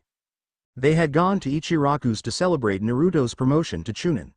The picture showed the two of them grinning at the camera with two steaming bowls of ramen in front of them. And Naruto was proudly wearing his new Chunin vest over his old orange and black jacket. As a teacher, Iruka knew that he wasn't supposed to have favorites. All his students were special to him. But Naruto had an extra special place in Iruka's heart. Naruto would always be his favorite. A sudden knock at the door startled him and almost made him drop the picture. It's so late. I wonder who that could be. Iruka thought with worry. Late-night visitors usually meant an emergency of some kind. The person on the other side of the door was the last person he was expecting. Naruto. What are you doing here so late? Iruka asked in surprise. He quickly examined his young friend and frowned in concern. Naruto was covered in a layer of dirt, as if he'd been training all day and hadn't bothered to clean up, and his eyes were dull, almost lifeless. Hi, Iruka-sensei, Naruto smiled, but it never reached his eyes. Can I crash on your couch tonight? Of course, Iruka said immediately. Come inside. Thank you. I just made some tea. Would you like some? Actually, do you have anything stronger than tea? Sake, maybe? Naruto laughed shakily. I don't think tea is going to help. Iruka didn't drink, but every year Takenaka-sensei, the director of the academy, gave each of his colleagues a gift basket with seasonal fruit, gourmet snacks, and a bottle of sake for Osibo, the end of the year gift-giving season. The fruit and snacks were always nice. But Iruka was never quite sure what to do with the bottles of sake. The bottles were pretty to look at, so he simply displayed them on an open shelf in the kitchen. An hour later, Iruka was beginning to regret taking out the sake because Naruto was doing his level best to get completely shit-faced drunk. He drank the sake greedily like a man dying of thirst in the desert. He had finished 3 bottles of sake and was already halfway through the 4th. And Iruka still didn't know what was wrong. Enough was enough. Iruka gently, but firmly grabbed Naruto's wrist, preventing him from drinking any more of the sake. Naruto. Are you going to tell me what's wrong? Naruto refused to meet his eyes and remained stubbornly silent, just when Iruka thought he wouldn't answer. It's over, he whispered. What's over, Naruto? Iruka asked puzzled. If you tell me, I promise I'll help you with it. You can't help me with this. Naruto. Can you change someone's heart? Can you make them fall in love again? Can you? Naruto demanded furiously. His blue eyes were overly bright in the dim light, and it took Iruka a moment to realize why, when a single glistening tear fell. Naruto jerked his wrist out of Iruka's grip, tipped his head back, and downed another cup of sake in just one swig. Hinata doesn't love me anymore, he said in a shaky voice. For some reason, saying that out loud made it hurt even worse, and his hands started to shake, too. Naruto quickly set the cup down before he dropped it. Hinata doesn't love him anymore. That's impossible. Iruka rocked back on his heels in shock. He'd known the girl since she was 7. And in all that time, over 2/3 of her life, she had been in love with the young man currently getting wasted in his living room. This has to be some kind of misunderstanding. I'm sure that's not true, Iruka said firmly. Did Hinata say that she doesn't love you anymore? No, but she didn't have to, Naruto said bitterly. I can tell. She's avoiding me like I'm diseased. She's always too busy to spend time with me. And she keeps giving me these god-awful excuses. The kind of excuses Kakashi comes up with. Just so she doesn't have to see me, and... What, Naruto? She doesn't come home anymore. Naruto covered his face with his hands. Do you know what the worst part is? I was ready to marry her. I still want to marry her. So much, it's not fair. She stopped loving me. So why can't I stop loving her, too? Iruka put a comforting arm around Naruto's shoulders. Naruto, you need to talk to Hinata. I've known you both since you were 7. This doesn't sound like her at all. I don't know what's going on, but I do know that Hinata loves you very much. How do you know that? Asked Naruto skeptically. He laughed sadly. Maybe she finally woke up and realized she could do much better than someone like me. I highly doubt that, Iruka said confidently. Hinata has always watched you. I think she might have seen the best in you even before I did. She loved you back when you were a failure. She's loved you for over 15 years. Why would she stop now? 15 years? Naruto was slightly buzzed, so it took him a moment to wrap his mind around Iruka's words. He blinked. Then he blinked again. He stared at Haruka in confusion. 15 years? I must be really, really drunk, he said slowly. Did you just say that Hinata's been in love with me for 15 years? Yes. Haruka looked bemused. Didn't Hinata ever tell you? She's had a crush on you since she was 7. Naruto's mouth fell open in shock. His mind could not seem to process Haruka's last statement. Naruto would have had an easier time believing that up was really down, pigs really could fly, and the Kyuubi was just a harmless, misunderstood bunny rabbit. He was so shocked that he momentarily forgot how miserable he was. And then his heart fluttered back to life. And no, he stammered, still in disbelief. When she first asked me for a date, she only said that she'd like me for a while. I thought she only started to notice me after I made Anbu captain. Some things just don't change, I guess. You're still clueless, aren't you? Haruka teased with a smile. Hinata's liked you from day one. She had such a horrible crush on you that she could never speak to you without blushing, or fainting. That was because she liked me? Even back then? I thought she just got sick easily or something? Naruto quickly examined his childhood memories from this new, amazing perspective, and every single memory he had of Hinata as that weird girl in his class suddenly took on a whole new meaning. His heart skipped a beat and his breath caught in his throat. Was it possible? Could it be? He'd been so angry and upset earlier that he hadn't listened to Hinata. What had she said when he accused her of dumping him? I'm not dumping you, I've been trying to tell you. And then, he had been so sure that she was going to break up with him that he hadn't given her a chance to explain. What if he was wrong? He wanted to hope, yet, at the same time, he didn't dare. Do you really think Hinata still loves me? He asked desperately, craving that extra bit of reassurance. I know she does. Haruka sounded so certain. His hope grew a little bit more. Naruto smiled brightly, his first true smile in weeks, and made himself a new promise. The next time I see Hinata, I'll listen to what she has to say. Hinata stumbled a little bit in exhaustion. She had searched the entire village for Naruto without success. She had looked everywhere she could think of for him, including all his favorite thinking spots. She desperately needed to find him because Naruto believed she wanted to dump him. You've been avoiding me. You obviously can't stand me anymore. It wasn't true. She couldn't let him continue to believe that. Ever since their confrontation, she had tried to view her actions from his point of view, and what she saw made her physically ill. How could she have been so blind? She hurt him every single time she told him she was too busy for lunch, too busy for dinner, or too busy for him. And every single time, Naruto simply smiled. He never pushed her or challenged her terrible excuses because he assumed it was what she wanted, assumed it was his fault. What did I do wrong? The pain in his eyes when he asked her that. If it wasn't so heartbreaking, she would have laughed. She wanted to cry. It's not his fault at all, it's mine. I'm the one that hurt him. She never meant to. But she did. She hurt him, the last person she ever wanted to hurt, and all because she was too much of a coward to tell him about the baby. She would never forgive herself for this. She was desperate to tell him the truth. That she would never ever voluntarily leave him. She'd rather die first. The only problem with that plan was finding him. Hinata stood nervously in front of Naruto's apartment. She had already looked everywhere else, and it was already very late. Surely, Naruto would be home by now. She took a deep breath and knocked. She still had the keys to his apartment. But, after their confrontation this afternoon, Hinata didn't think she was welcome in his apartment, or in his life, anymore. So she knocked instead. No one answered the door. Please, be home. She bit her lip and knocked again. Your young man isn't home, Hyuga-san. Hinata jumped and spun around. Kaide Obasan, I'm sorry, child. I didn't mean to startle you, the old lady said kindly. Uzumaki-san left a few hours ago with a full travel pack. I doubt he'll be back tonight. Oh. Hinata's face fell, and she hung her head. Thank you FF for letting me know. I'm sorry for DD disturbing you, Kaide Obasan. Hinata covered her mouth in horror almost as soon as she started to speak. Over the years, she managed to conquer that shameful manner of speech, according to the Hyuga elders. But now, it was back full force because she was tired and frustrated and upset and all she wanted was Naruto. But Naruto wasn't home, and even if he were, he probably wouldn't want her anymore because she'd screwed up so badly and hurt him, and she was pregnant and stuttering. It was too much. Hinata burst into tears. Horrified, she immediately tried to stop crying and couldn't.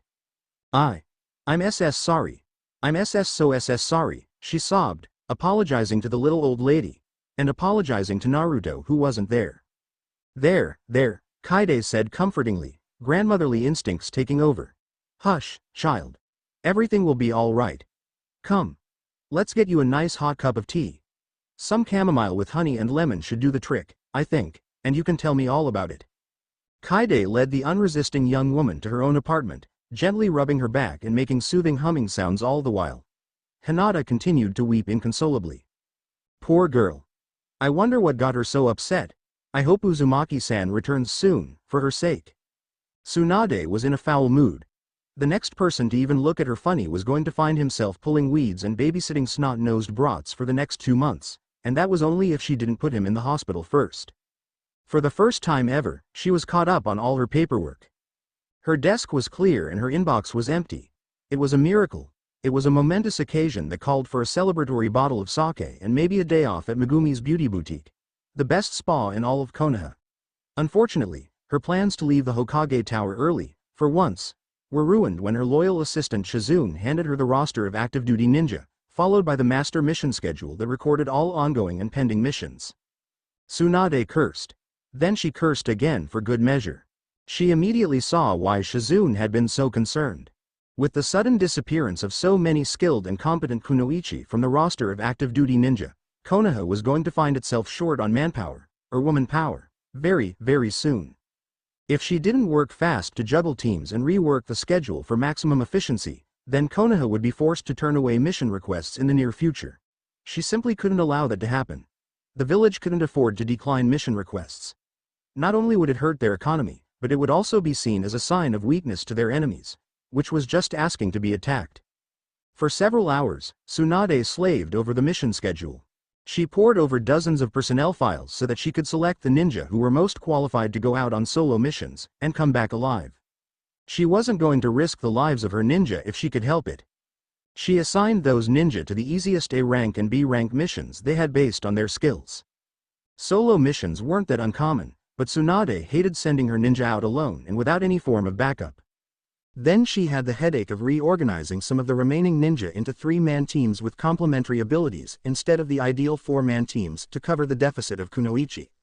Finally, the new schedule and new team assignments were finished. She would have Shizune make copies and hand out the new assignments tomorrow. Konoha could handle the mission load, for now. But if she lost too many more kunoichi to pregnancy. Tsunade frowned grimly. We might have to ask our allies for help. Under their current alliance with Suna, Konoha could borrow a few ninja teams from Suna under the pretense of furthering goodwill and relations between the two villages. I know that the Case Cage would be more than happy to help, but I know a good percentage of the village council will object. Damn politicians. Tsunade stood and stretched. Several joints popped and cracked in the silence of her office. I'm getting too old for this shit. God, I could use a stiff drink right now. Tsunade-sama. Shizune stood at the door with a thick folder in her hands. What is it, Shizune? That had better not be any more paperwork, she said grumpily, eyeing the folder suspiciously. I'm taking tomorrow off, no matter what. Unless Konoha is under imminent attack and an army is at our front gate, I don't want to hear it. Don't worry, Tsunade-sama, Shizune smiled. This isn't more paperwork. I finished my investigation. Here's the final report. I thought you might be interested in seeing the results right away. Oh, I'll review it in depth later. Please just give me an oral report for now. Did you find out why our contraceptives were failing? That's just it. They're not failing. I went through our entire manufacturing process with a fine-tooth comb. Our pharmacists in drug production are very careful. They follow every single formula to the letter and keep detailed records of each batch of drugs that come out of our labs. Everything checked out. Well, something went wrong. Tsunade drawled. If the drugs are perfect coming out of the labs, then where did we go wrong? You're not going to like this. Shizune laughed nervously. Do you want the good news or the bad news? Give me the good news. I could use some good news. The good news is that the error that occurred was non-lethal, Shizune stressed. And only one batch of oral contraceptives was affected. So at most, only 120 bottles of faulty Mangestin were circulated in the village. Of the 120 bottles, 33 were untouched because they were still in storage at the hospital's pharmacy. I've already removed those bottles. And the remaining 87 bottles? Roughly half those bottles, 45, were prescribed to civilian women. So they won't impact the roster of active ninja. Shizune winced.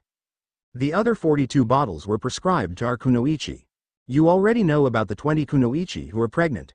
I interviewed them like you asked, and they were all using the monogestin from the bad batch. So that only left 22 kunoichi unaccounted for. I'm in the process of tracking down every kunoichi who received the faulty monogestin and calling them in for a routine physical.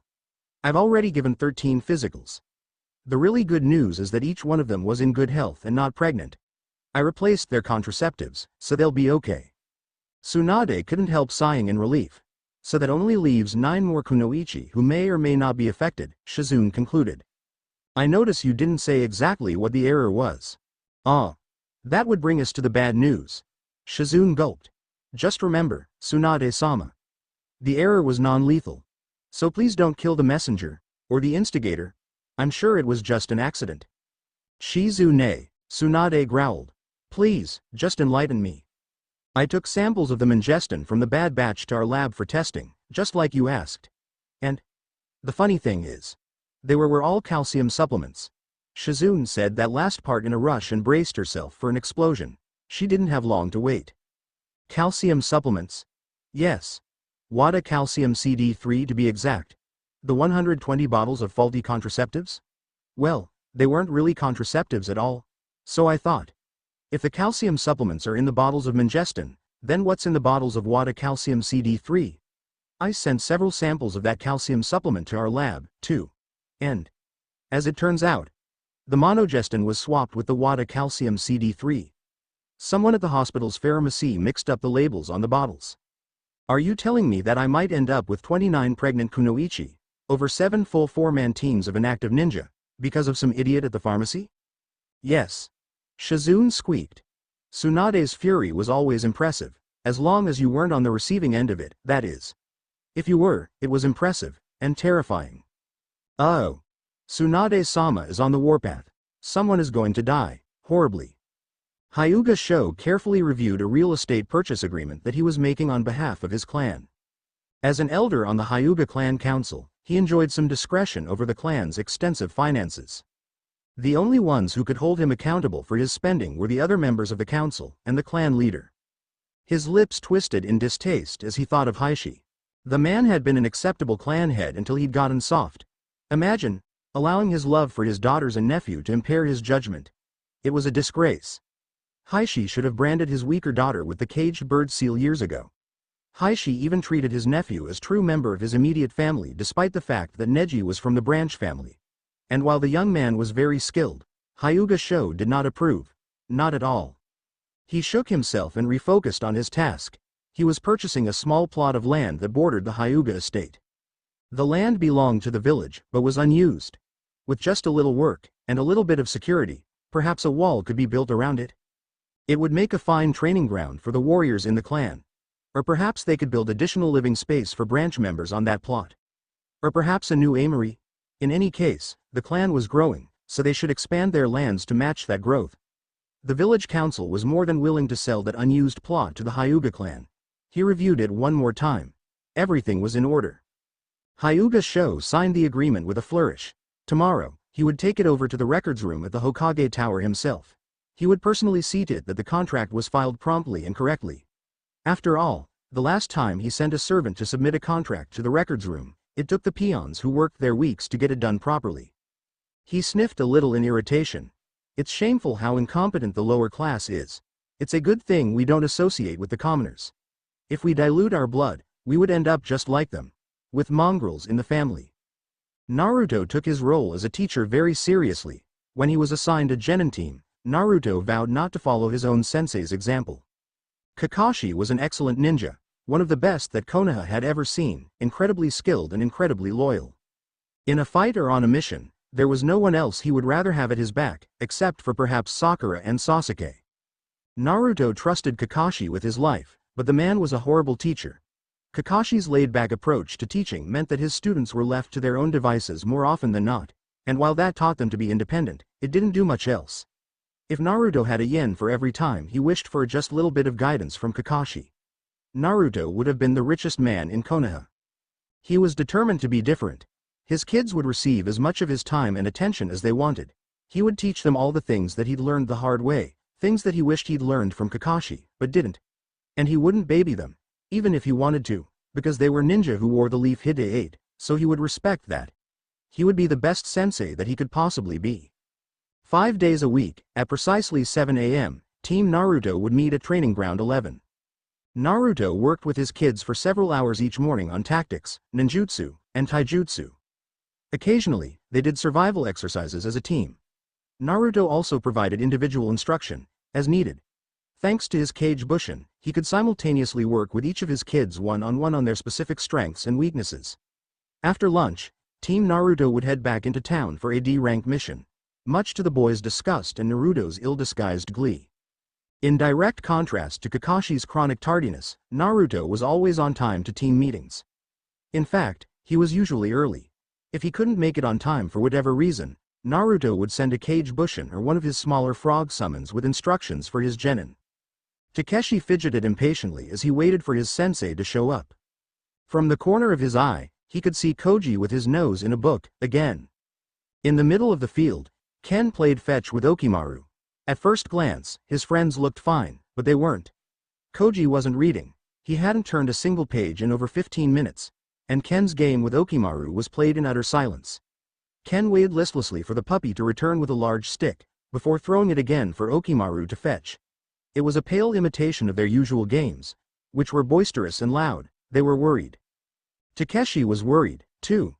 Naruto-sensei had been depressed for weeks, ever since they'd returned from Tea Country. The last time he'd seen his sensei truly happy was on their first day back in Konoha. According to Ken, Naruto-sensei wasn't in close physical contact with his girlfriend anymore. And now, Takeshi had a ring in his pocket. The engagement ring that was meant for sensei's girlfriend. The ring that Okimaru found discarded in the dirt like yesterday's trash. All the evidence pointed to one disturbing conclusion. Naruto-sensei's girlfriend had rejected him. But why? It doesn't make any sense. Hinata-san loves Naruto-sensei so much that she practically lights up whenever she sees him. Following that logic, she should want to marry him. So why did she say no? Thinking about it was confusing him, and making his head hurt. 7 o'clock came and went. 7:15 came and went. Ken tired of his game and sat beside Koji under the tree. Okimaru sat with them. 7:30 came and... He's late, said Koji quietly, stowing his book in his pack. Naruto-sensei's never late. I know, said Ken. He stuffed his hands in his pockets. What do we do now? Should we go look for him? Takeshi wondered aloud. He was about to say more when the hairs on the back of his neck suddenly stood on end. They were being watched. That won't be necessary. A low dark voice steeped with killing intent echoed all around them. You brats aren't going anywhere. Team Naruto instantly slid into a standard defensive formation, guarding each other's backs. Okimaru growled at the unseen threat. Takeshi started to sweat under the pressure, but the grip on his kunai remained steady. He extended his senses the way that Naruto-sensei taught him, but where was the enemy? Kai! Ken shouted and sent his chakra bursting outwards. Of course. Genjutsu. Takeshi could have kicked himself for missing something so obvious.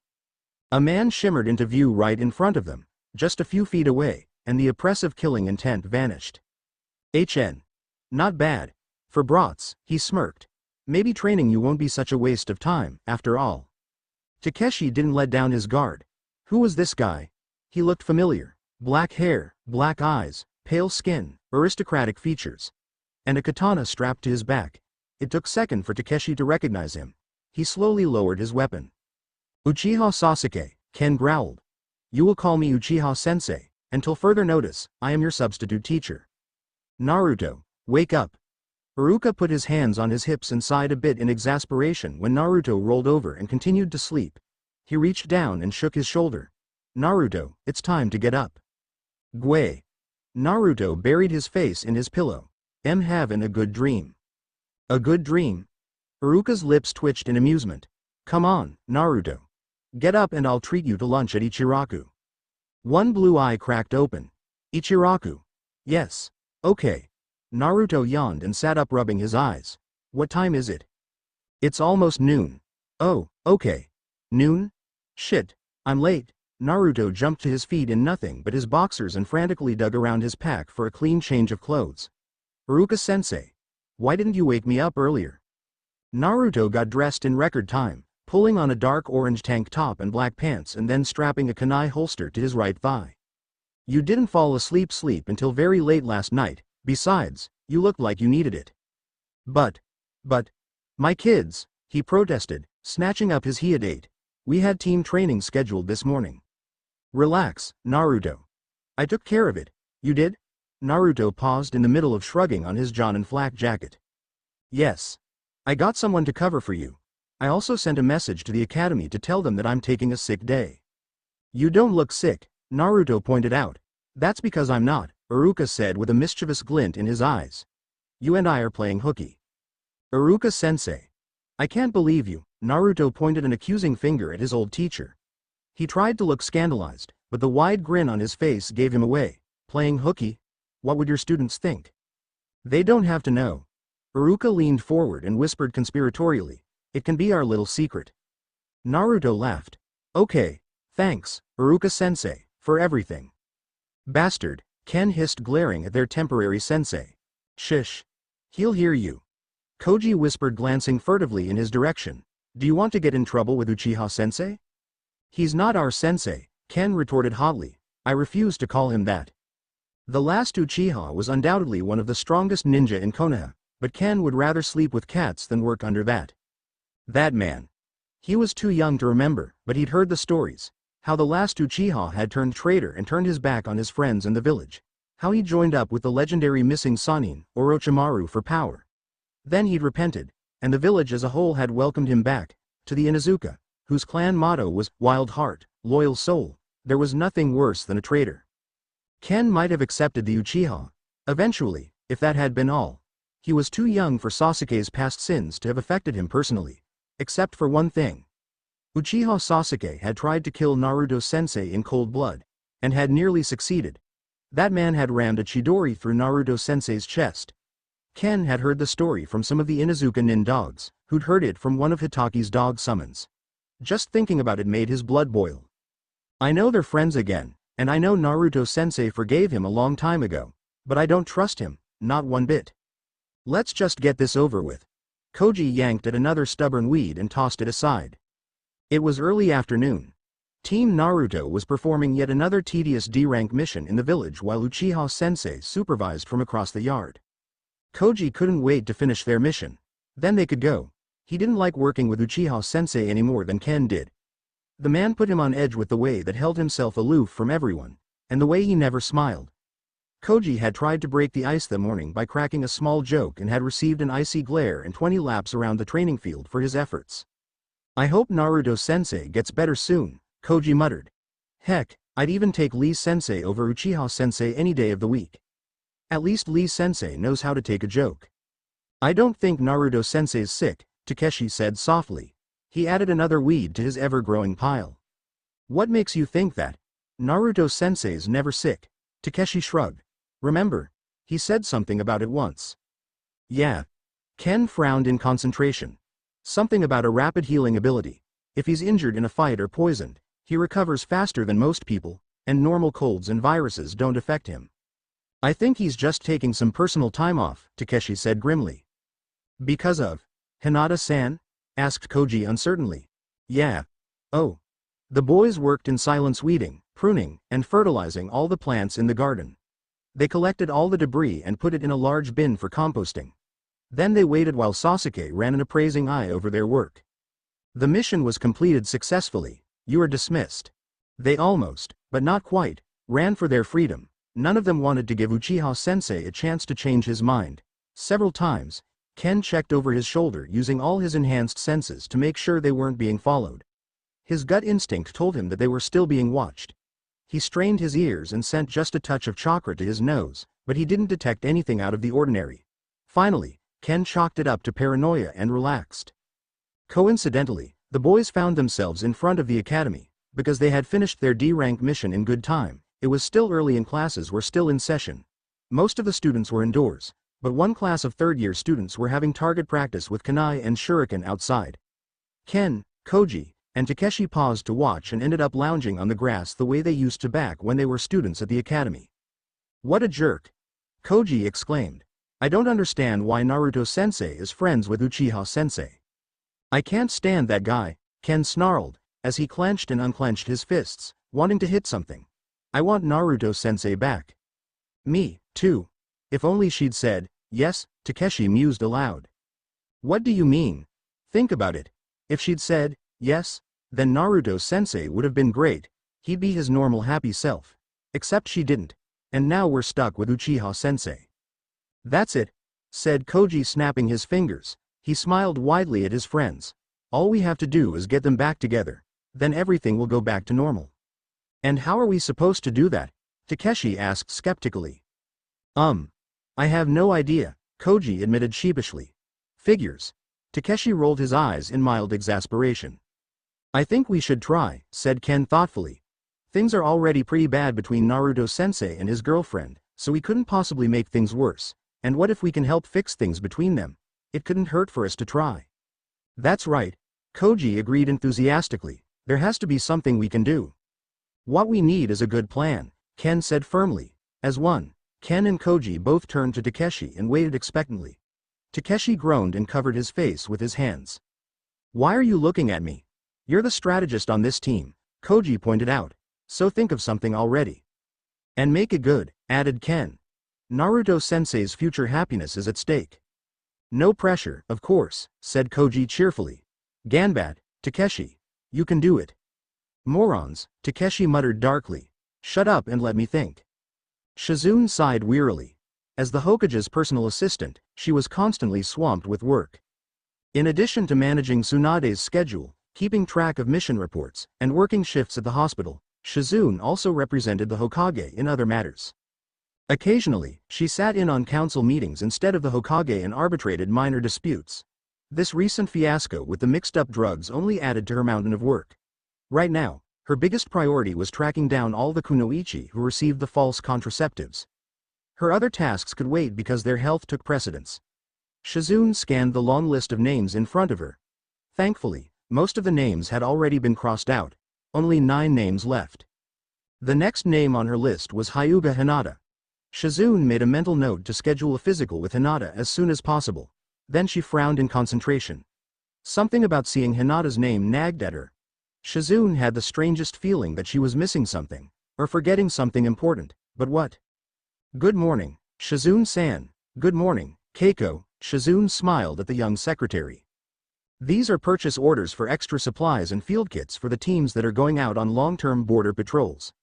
Keiko handed the forms to Shizune. I double-checked them and everything is in order. The Hokage just needs to sign them. Could you make sure that Tsunade-sama gets them? Of course, she said distractedly, struck by an odd feeling of déjà vu. Will you, make sure that Tsunade-sama gets them? Shizune groaned and slapped her forehead with her free hand, as Hinata's soft voice suddenly came back to her. I can't believe I forgot, she exclaimed in dismay. Keiko, do you remember the student records I gave you the other day? The ones from the academy? Yes. What about them? Where are they now? I took them down to the records room. Did you see any other documents included among them? Shizune asked hopefully. There were some forms for the Hokage at the bottom. I'm sorry, Shizune-san, Keiko said apologetically. I didn't think to look. It's not your fault. I forgot to tell you about them, Shizune said ruefully. I'd better go get them now, before I forget again. Hyuga Sho resisted the urge to tap his foot impatiently. He had more self-control than that. Instead, he allowed himself to glare more imposingly at the peons scuttling behind the desk. He already submitted the real estate contract, along with a note from the bank stating that the necessary funds from the Hyuga account had already been transferred to the village's general fund. All he needed now was the official deed to the land for his clan's records and he could go. However, as with all bureaucracies, there was some delay. How dare they make him wait? The Hyuga elder absently noticed the Hokage's dark-haired assistant rush into the records room and hastily ask the peon something about student records. He ignored her as she flipped through a pile of folders on the far side of the room. She was obviously looking for something specific. It was no concern of his, or so he thought. Thank goodness. Did you find what you were looking for, Shizune-san? Asked the peon. Yes, I did. Shizune sighed with relief. I promised Hinata that I would give these forms to the Hokage for her. I'm glad they were still here. Hinata? Is she speaking of the heiress? Sho narrowed his eyes suspiciously. Unlike his fighting ability which had deteriorated over the years due to old age, his instincts for information gathering remained as sharp as ever. Why would the Hyuga heiress submit extra forms to the Hokage? Something strange was going on. Like a shark that sensed blood in the water, Sho went after his prey with single-minded intensity. Hinata? As in Hyuga Hinata? Shizune tensed at the imperious tone, and eyed the only other person in the room warily. It was a Hyuga. The silver-white eyes were a dead giveaway. She vaguely recognized him as one of the elders who represented the Hyuga clan on the village council whenever Heishi was unable to attend. What little she could remember of him was unflattering. Hyuga-san. Shizune gave him a small nod. What brings you to the Hokage Tower? I'm here on clan business. Sho waved his hand dismissively. Did you say that those documents are from Hyuga Hinata? Yes. In that case, it appears that I have even more clan business here than I thought. Sho held out his hand expectantly. You will give those to me. I'm sorry, Hyuga-san, said Shizune frostily. She quickly slipped the loose papers into a folder and snapped it shut, protecting the contents from prying eyes. These documents are confidential. You have no right to interfere with clan business. And you have no right to interfere with official ninja business. These files are for the Hokage only. Good day, Hyuga-san. Shizune brushed past the angry Hyuga and walked away, ignoring the eyes she could feel boring into her back. Hyuga Sho watched her go in silence, but an furious twitch formed over his left eye. How dare that upstart deny him his rights as a Hyuga? More determined than ever, he waited until Shizune was out of normal sight, and then... Byakugan. Instantly, the veins around his eyes bulged from a surplus of blood and chakra, and his enhanced vision zeroed in on his target. With a touch more concentration, he started to read. The distance and the flimsy folder were mere annoyances that he easily brushed aside due to the unique power of his Kekkei Genkei. A few minutes later, he released the Byakugan. Hyuga Sho trembled with fury. It was bad enough that disgrace of a Hyuga embarrassed the clan with her constant failures. But to conceive a bastard child like some common whore? That was unforgivable. He would have to work quickly to ensure that the clan's reputation was not damaged by her disgusting actions. Hinata has shamed us for the very last time. I will see to it that she is sealed and banished from the clan. As for the mongrel she carries, it cannot be allowed to inherit the Byakugan. It would be best to eliminate it.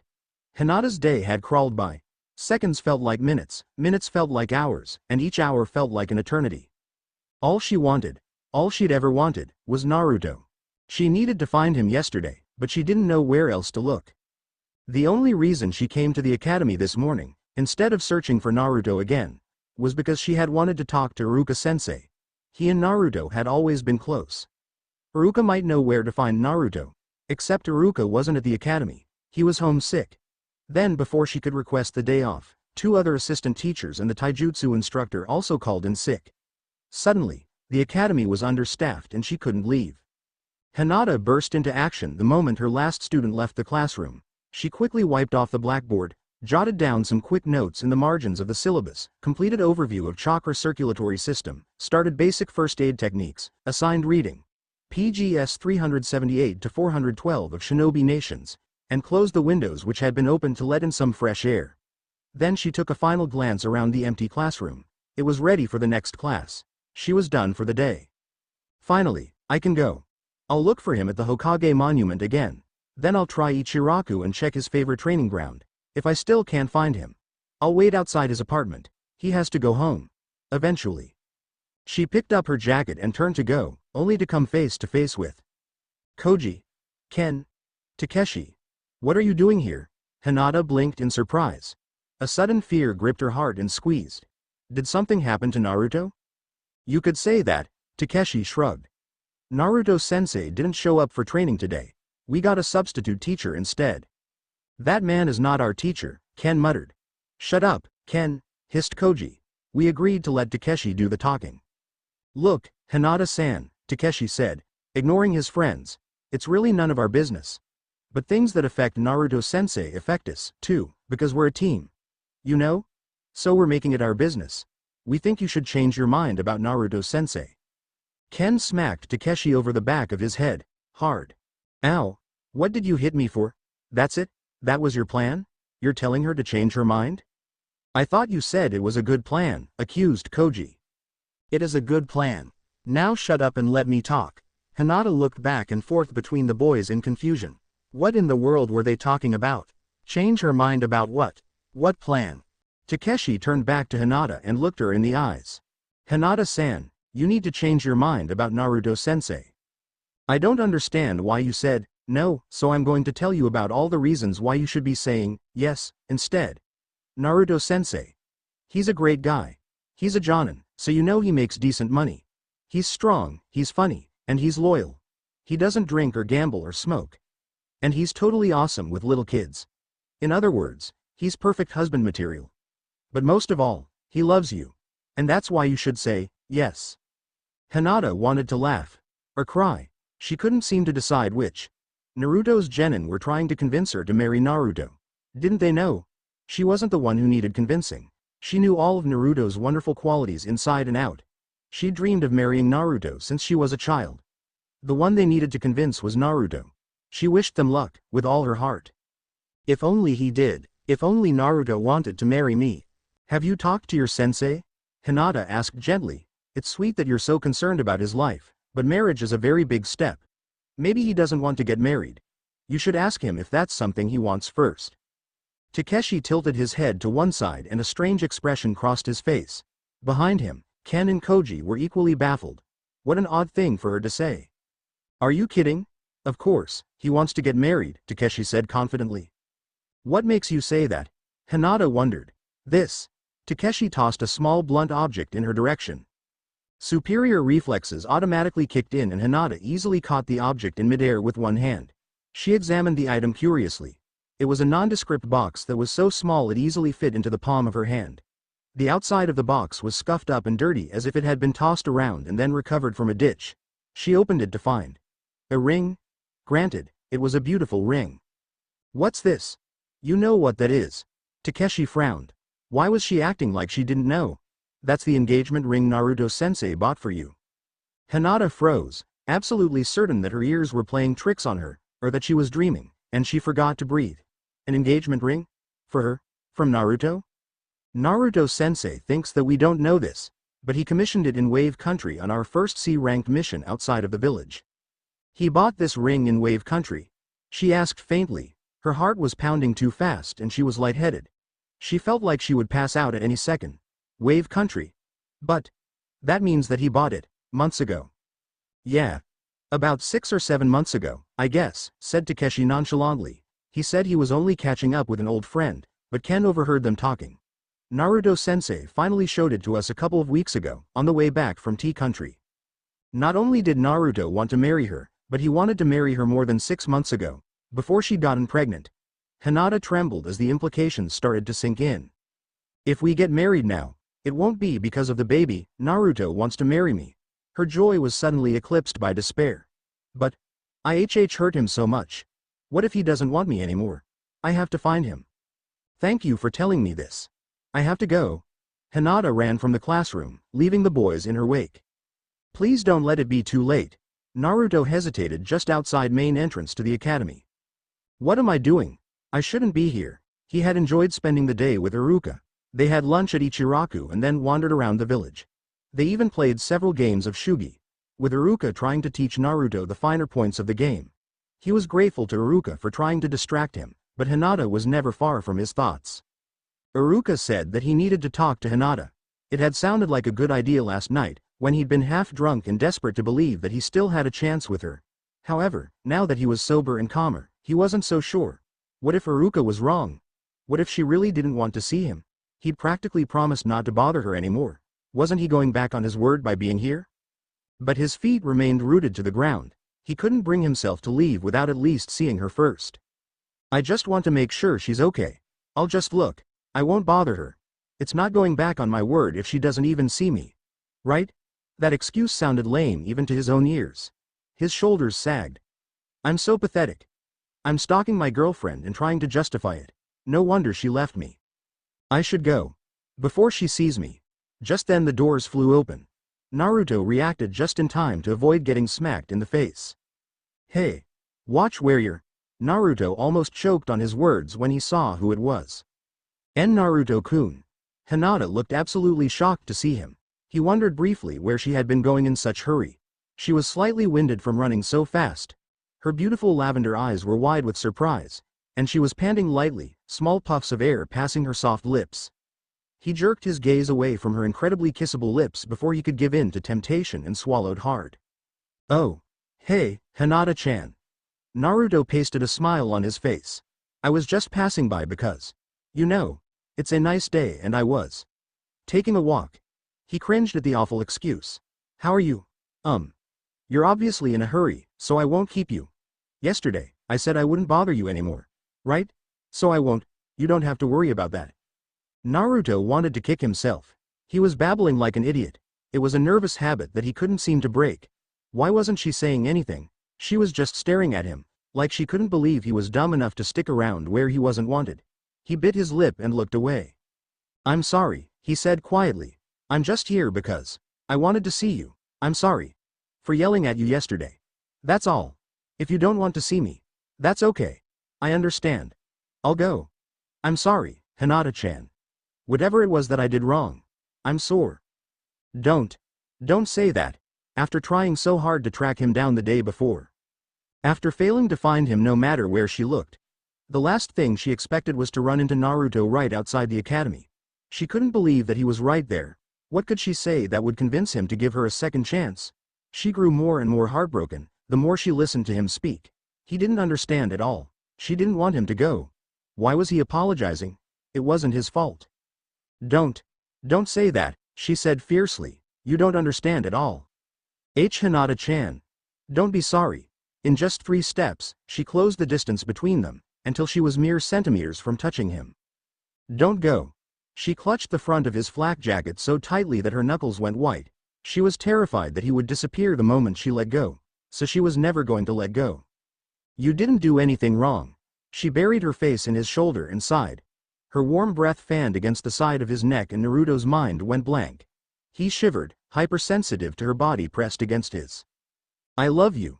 She stated it clearly. She didn't want him to ever doubt that she loved him. "You do? I do.